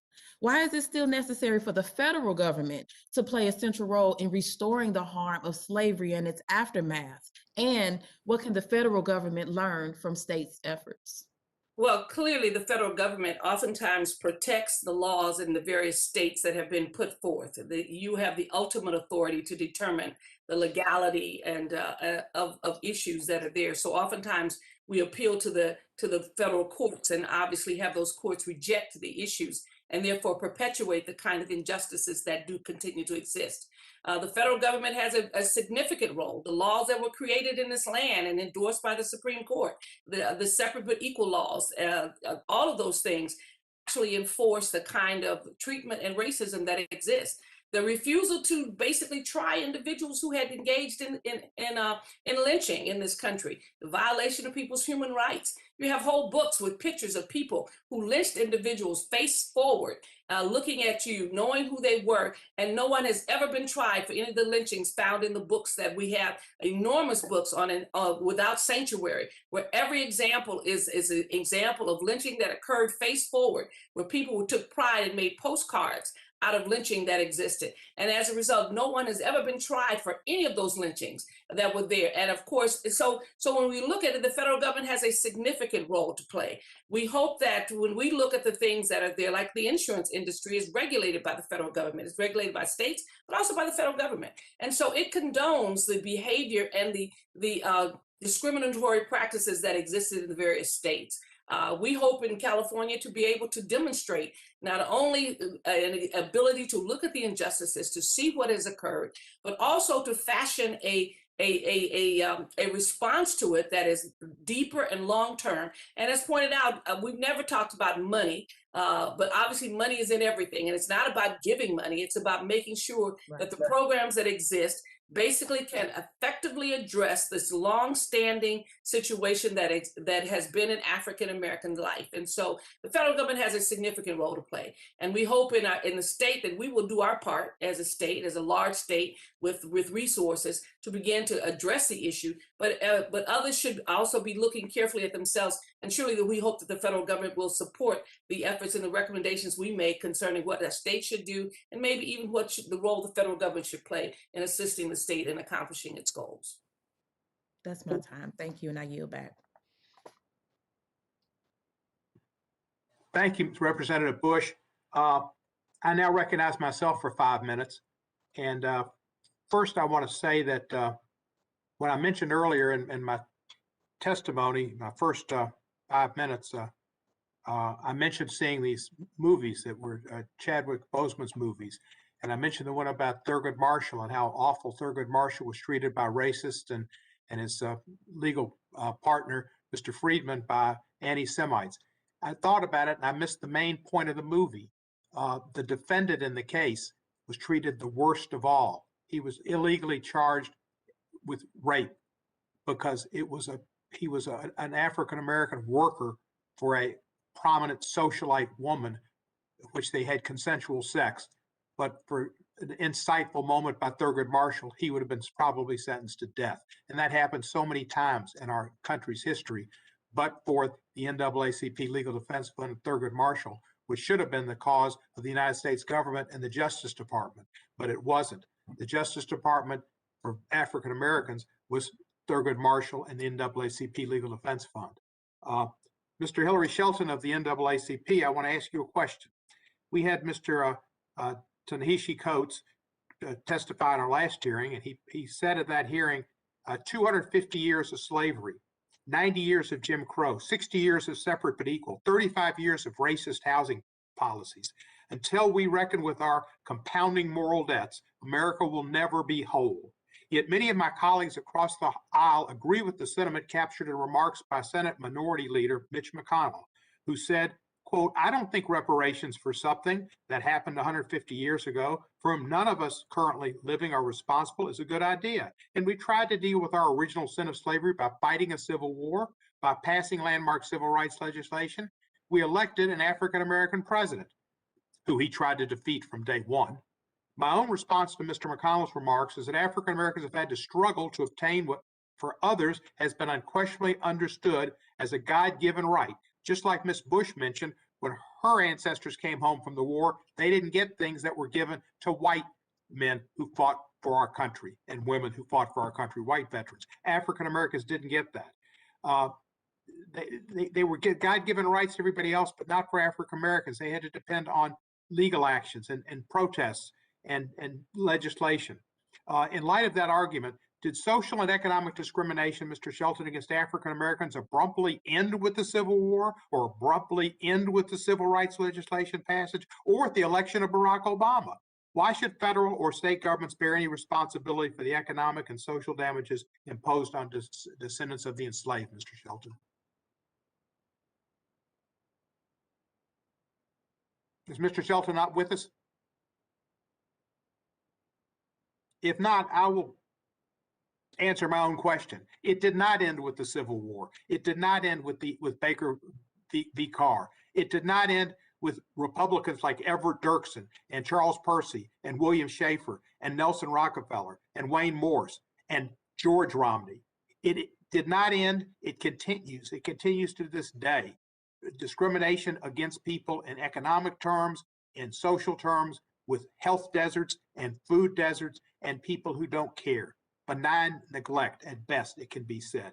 The fact is, we have a problem in this country and we need to deal with it, and we need to make amends. And reparations is not necessarily money, as Mr. Johnson pointed out. It's a study, and it's not just slavery, which some of the witnesses have talked about. Nobody here alive, there's no slaves alive. It's about slavery and the consequences of slavery. It's about Jim Crow and what happened through Jim Crow and separate and unequal. Plessy versus Ferguson, that bled into this country's core and was not challenged by most people. I've seen it when I was a young person in Memphis. I saw discrimination and I couldn't understand it. The first hero I had was an African-Cuban baseball player, Minnie Minoso, who befriended me when nobody else did, when I had polio and was on crutches and trying to get autographs at a ball game. And he befriended me. And I went to my dad. I was just 6 years old.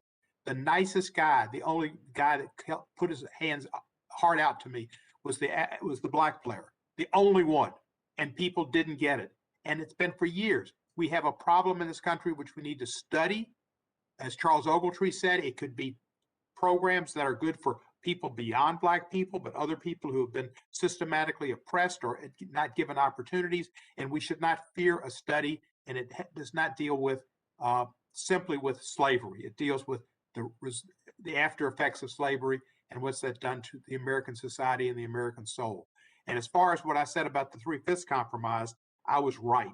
It was using Black people for the political power of Southerners who wanted to have that power, mostly to keep slavery legal. So they were having their use was being perpetuated against them in the halls of Congress to keep slavery and keep them in bondage. And so, yes, we needed a war because the South left the country over slavery. And that's exactly what happened. And we're still dealing with it. And we need to have a study on what we can do to give people a proper share at the table. In football terms, it's like getting to the 3-yard line and you think you got a chance to score. The white team is on the 3-yard line. They're in the red zone all the time.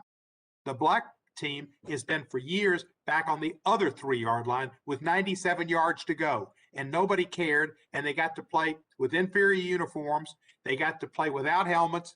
And they got to play without technological advances to have coaches up in the stands to tell them what to do. But they were on the 3-yard line and they want to keep them there. And the other team had helmets and shoulder pads and all kind of walkie-talkies to know what the other team was planning to do and keep them on the 3-yard line. And we want to say it's all equal. Let's just go to it's all fair. Let's just start now. You can't do that. It's patently unfair. With that, I want to yield the remainder of my time and whatever other time she needs to Congressman Sheila Jackson Lee. Mr. Chairman, I think you have eloquently crafted what we're doing today. I wanted to personally thank each and every witness for their stupendous testimony. H.R. 40 is large enough and right enough to be able to hear from Mr. Walker and Attorney Elder. It will be able to hear from a potpourri of voices.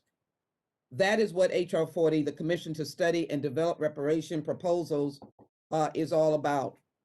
And so I want to be able to try to capture, Mr. Chairman, where we are going and why it's important to go. Thank you for the historical perspective of Mr. Johnson and yourself about the 3/5. Might I add one other point? The 3/5 was in the Constitution. Was any other race of people listed as 3/5 in the constitutional document? So when this precious document was formulated that has given us this wonderment of democracy, then we, descendants of enslaved Africans, were not a whole person. And the reason, of course, is the North didn't want the South to oversee them with members in the United States Congress. It seems interesting that we're facing that aggravation even today. But let me give you these stark points so that you can understand. When I held up the pictures of those who had been hung, it is the very point that we're making. They were in the late 1800s and in the 20th century. That is the concept of which H.R. 40 is based on, the continuing disparities and violence against African Americans and other indigenous people. And when a question was asked about other people, I know from my grandmother, when you lift one boat, you lift all boats. My father, Ezra Jackson, was the baby son of my widow grandmother. 3 uncles went to World War II. I can assure you, when they came back, they did not have access to the GI Bill. They were redlined. They frankly went home to live with mother. The youngest son was a brilliant cartoonist, an artist. He was asked to work for the major cartoons comics on Madison Avenue in New York. But when the white soldiers came home, this young man was relieved of his dream and never again for another 30 years was able to work back in that industry. He was summarily fired because of his skin color. And so H.R. 40 is the presence of the continuing sting of disparities. It is the evidence of the fact that school populations of Black and brown children receive $23 billion less in funding than white school districts. It is the evidence that end-of-life care for Black Americans is $7,100 more expensive for Black individuals. It is the fact that Black people are more than 6 times as likely as white people to languish behind bars for possessing drugs for personal use, even though Black and white people use drugs the same. In fact, the concept of mass incarceration was on the backs of Black men and women in the state and federal prisons. So I want to raise this question with Ms. Masoki, because we thank the Japanese Americans for their strong support of HR 40. We apologize to them for the unnatural internment that they faced in the 1940s of patriotic Japanese Americans. We have received 300 letters from Japanese Americans in support of HR 40. We are aware of the fact that Japanese Americans under a Republican president had the Civil Liberties Act, which was signed into law by President Reagan, and received a reparation. Would you share with us the fact that this legislation, HR 40, if I might use the term, is mainstream and is relevant to today as it was relevant to you and the Japanese Americans in 1988, shortly thereafter John Conyers introduced this bill. And I'm glad in his leaving the Congress, he was kind enough to pass to me his legacy and ask me to carry this bill.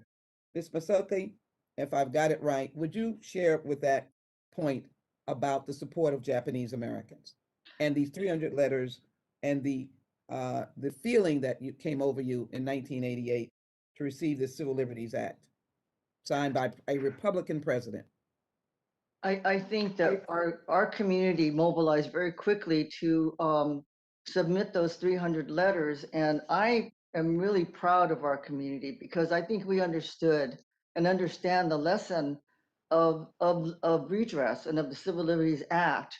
And that is solidarity with others. And to communicate the fact that you said, yes, it is mainstream.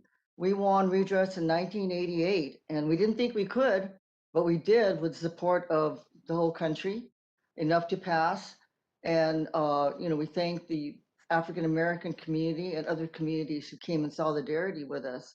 But this government paid redress out of its treasury to people that were victimized in 1942. So it is something that can be done and should be done. We wholeheartedly support HR 40 and want to continue to support and see that it passes because it's for the passage of Civil Liberties Act of 1988 meant a lot to our community. It meant that we could hold our head up high to say that our government apologized, was accountable, and that we were not, it was an injustice. It acknowledged that and continued to educate people today around that injustice. Thank you. Thank you. Let me have my last question to Ms. Heath. The Harvard study has reaffirmed the fact that peer-reviewed document that indicated that in fact, if reparations had been implemented before COVID-19, we might not have had this definitive and deadening and deadly imbalance. And so we know that the U.S. Centers for Disease Control, Black people get COVID-19 at a rate nearly 1.5 times higher than that of white, are hospitalized at a rate of 4 times higher, and 3 times are likely to die from the disease. And so I would be interested, Ms. Heath, in how might the commission assess the impact of poor water, poor sanitation, healthcare infrastructure on African American communities, and should there be a focus on environmental and health impacts on children? As you speak, I just want to again hold up the back of a slave that was brutally beaten by his master. And so that pain, that brutality continues. Ms. Heath, would you answer that question, please? Thank you for the question, Congresswoman. You're absolutely right, and thank you for citing and lifting up the Harvard Medical Research's study that reveals if reparations, were administered, the gaps of infection as well as deaths would have been closed for the Black community, but more broadly for the U.S. And I think that speaks largely to this message of slavery and the denial of healthcare, which came, in the institution of slavery, but thereafter in the form of other federal policies, segregationist policies, such as redlining, which happened in 239 cities across the US, which basically divided communities along race and class lines and made those resources historically have been disinvested in those communities, particularly low-income and Black neighborhoods. So we absolutely need to look at healthcare specific reparations remedies. As you know, the same disease is going around and affecting all of us, but some of us are dying and being affected more. And that means we're looking at life expectancy rates within the US and being Black people being 4 years less likely to live. There's also rates of asthma, heat stroke, diabetes, obesity, maternal health care, access to prenatal care that would help assist in terms of preventing preventable diseases and preventable deaths. And so that's why we need healthcare reparations specific, because Black people are living in poor neighborhoods, attending lower resource schools, as well as lower quality healthcare facilities and hospitals with higher rates of ambulance use, because there's no access to a broad range of practitioners that are dealing with these healthcare issues. So there's going to have to be a wide range of look at discrimination as a result of several government federal policies. Point of order. Point of order. The gentlelady from Texas is going over time. Is it possible I get 2 minutes to conclude also? Yeah, Mr. Cohen, Chairman Cohen, Yeah, I've got a menagerie of devices here, but Mr. Owens, you'll be recognized for 2 minutes afterwards. Thank you. Thank you so Ms. much. Lee, are you about finished? Thank you, Mr. Cohen. Mr. Howard wanted to comment. Would you be kind enough to indulge Mr. Howard, who wanted to comment at this time? And then I'll conclude my remarks. I will indulge you. Thank you. All right, thank you. And I know Mr. Owens will have his time as a ranking member. Mr. Howard, may I pose to you a question that responds directly to the picture that I'm holding of a brutalized slave who shows the webs of the beating of their master, and note the term that I use, that was the terminology that slaves were subjected to. They were the slave, and then they were the masters. And that's what we had here in this country, of which we have never received an apology or a response. I want to yield to you and say, we're not asking our neighbors to do anything. We're saying to the federal government that it was sanctioned. This is a legal commission to go through legal process of how we address these issues. But would you just address this, and then I will close. Mr. Howard, you want to address this now? Thank you, Congresswoman Jackson Lee. That picture, most people may have seen that picture and some may have not, but that picture is a picture of a man by the name of Gordon. Gordon received that beating at the time of the Civil War. And after he healed, he escaped enslavement and found his way to a Union Army camp.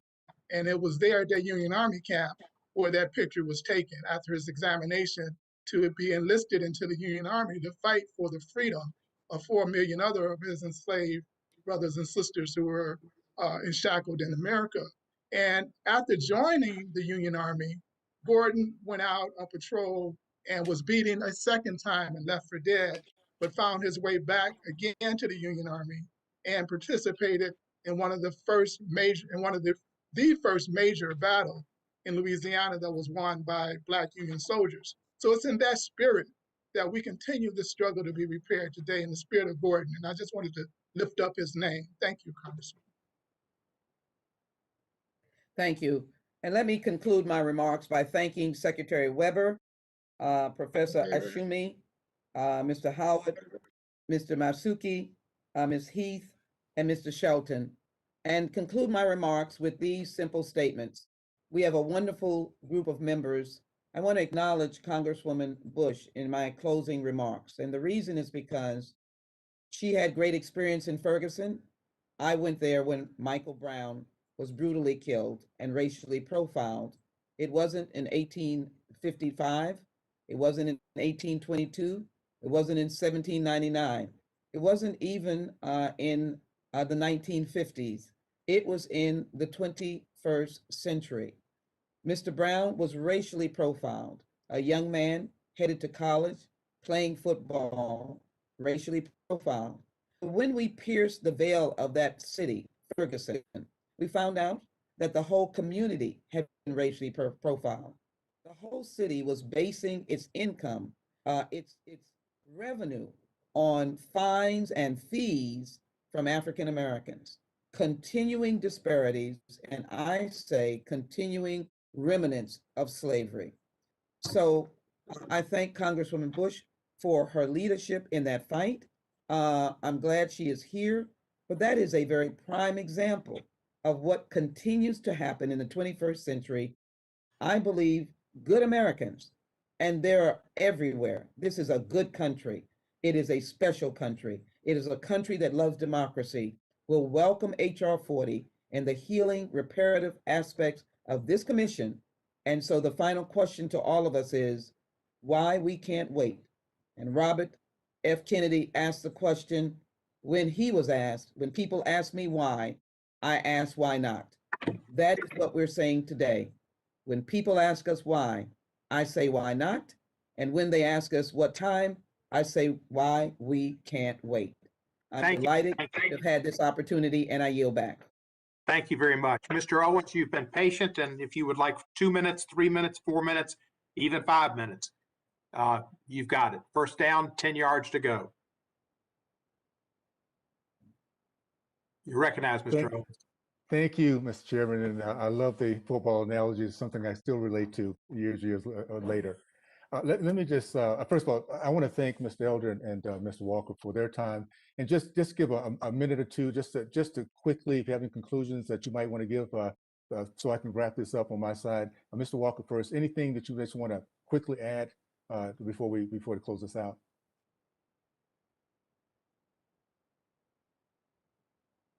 Mr. Walker still there?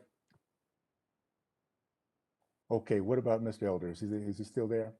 I am, and thank you so much. I do have a few. No, I'm here now. I can hear you now. Okay, all right. Go ahead, Ursula. I didn't hear your question. I'm in Texas and I'm in and out sometimes. Just if you have any question like a minute of conclusion, anything you just want to wrap up with before we close this out, Herschel. Well, I think I'd like to know, yes, one of the major thing I asked here is HR 40, as I said earlier, I think it's very, very important. But we go back to our Constitution where I asked the question, why have we not held our Constitution to what it promised to all men? And I think that is a major question because that's a who, why, and who is responsible. And I think once we can figure out who is responsible for not holding the Constitution to what it promised to all men, we solve the problems and we heal the nation by healing all races, not just healing one. Because we demonize one group, and I think that is going to be, that is a problem because I do believe in forgiveness and going forward together as Dr. Martin Luther King mentioned about brotherhood, kinship. Okay, thank you, Ms. Walker. Mr. Elder? Just a few quick things. It's been mentioned a couple times that reparations are owed to Blacks for 400 years of slavery.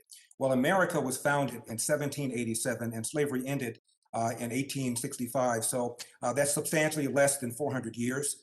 It's also been mentioned that America has yet to atone for slavery.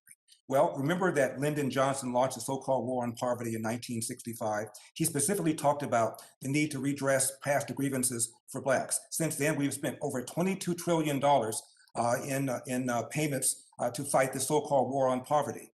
Also, Mr. Cohen mentioned the wonderful story about Minnie Minoso. I remember Minnie Minoso. He's a great ball player. I'd like to give you a story too and conclude with this. I was in law school in 1974, 1975. I'm visiting my aunt who lives in Southfield, Michigan, right outside Detroit. And she and I are talking, the doorbell rings, a gentleman comes who's about 40 years old, a friend of my aunt's. And he came in, he sat down as my aunt and I were talking. I was talking to my aunt about the classes I was taking, what I intended to do after I got out of law school. I looked up and this 40-year-old Black man was crying. I thought maybe I said something to offend him. I looked up and I said, excuse me, did I say something that bothered you? He says, no, no, no. I just wanted to be a lawyer too. And I had the potential to do it. I didn't take responsibility. I got caught up in too much jackassery and I blew my opportunity.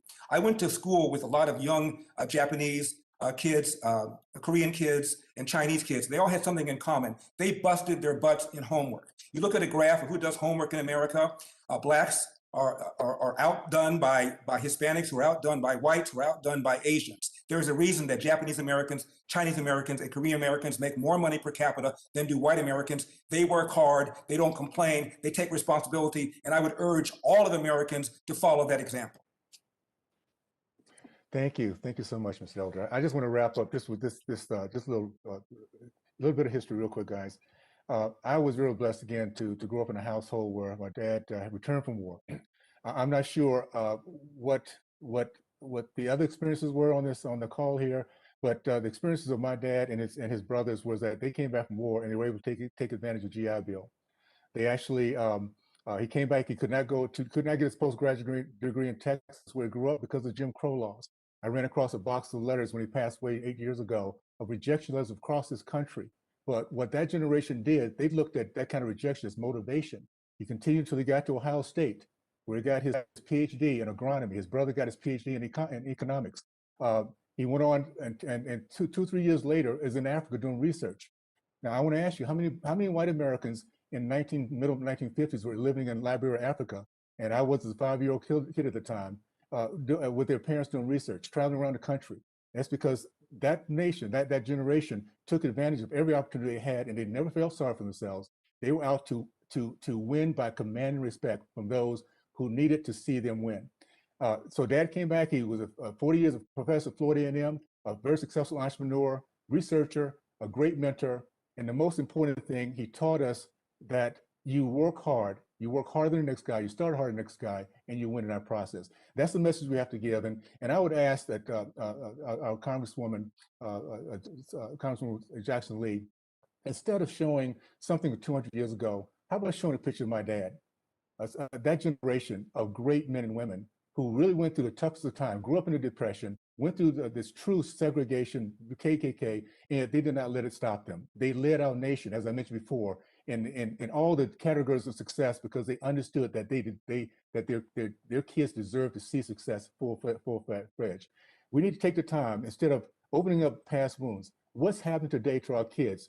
What are the policies that's happening in California that makes us such a high misery index in everything you can think of, from education to families to crime? California is a place that should be showing all of us, in terms of a liberal democratic state, of how the policies work. The policies are not working.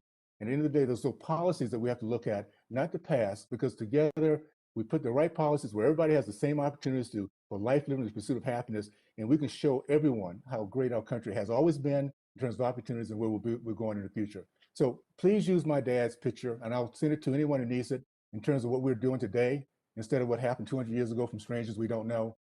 He's an example, and Larry's dad could say the same. I can go across the board. Anybody who grew up during the 50s and 60s understands what the greatest generation looked like, and they were not people who felt sorry for themselves, and they would be upset to hear that they've been looked at as victims today, because they were victors in a big way, and they're great examples of what the American dream really is all about. With that, I yield back. Thank you, Mr. Owens. I appreciate your testimony. I appreciate all the members of the committee, and particularly the witnesses. They have given their perspectives. We've had a complete discussion of this issue and people support and against and for the reasons, and it's good that we have such hearings. Thank everybody for appearing. It's an important hearing. Without objection, all members will have 5 legislative days to submit additional questions for the witnesses or additional materials for the record. With that, I declare this hearing concluded and adjourned. Bang. Done. The whistle.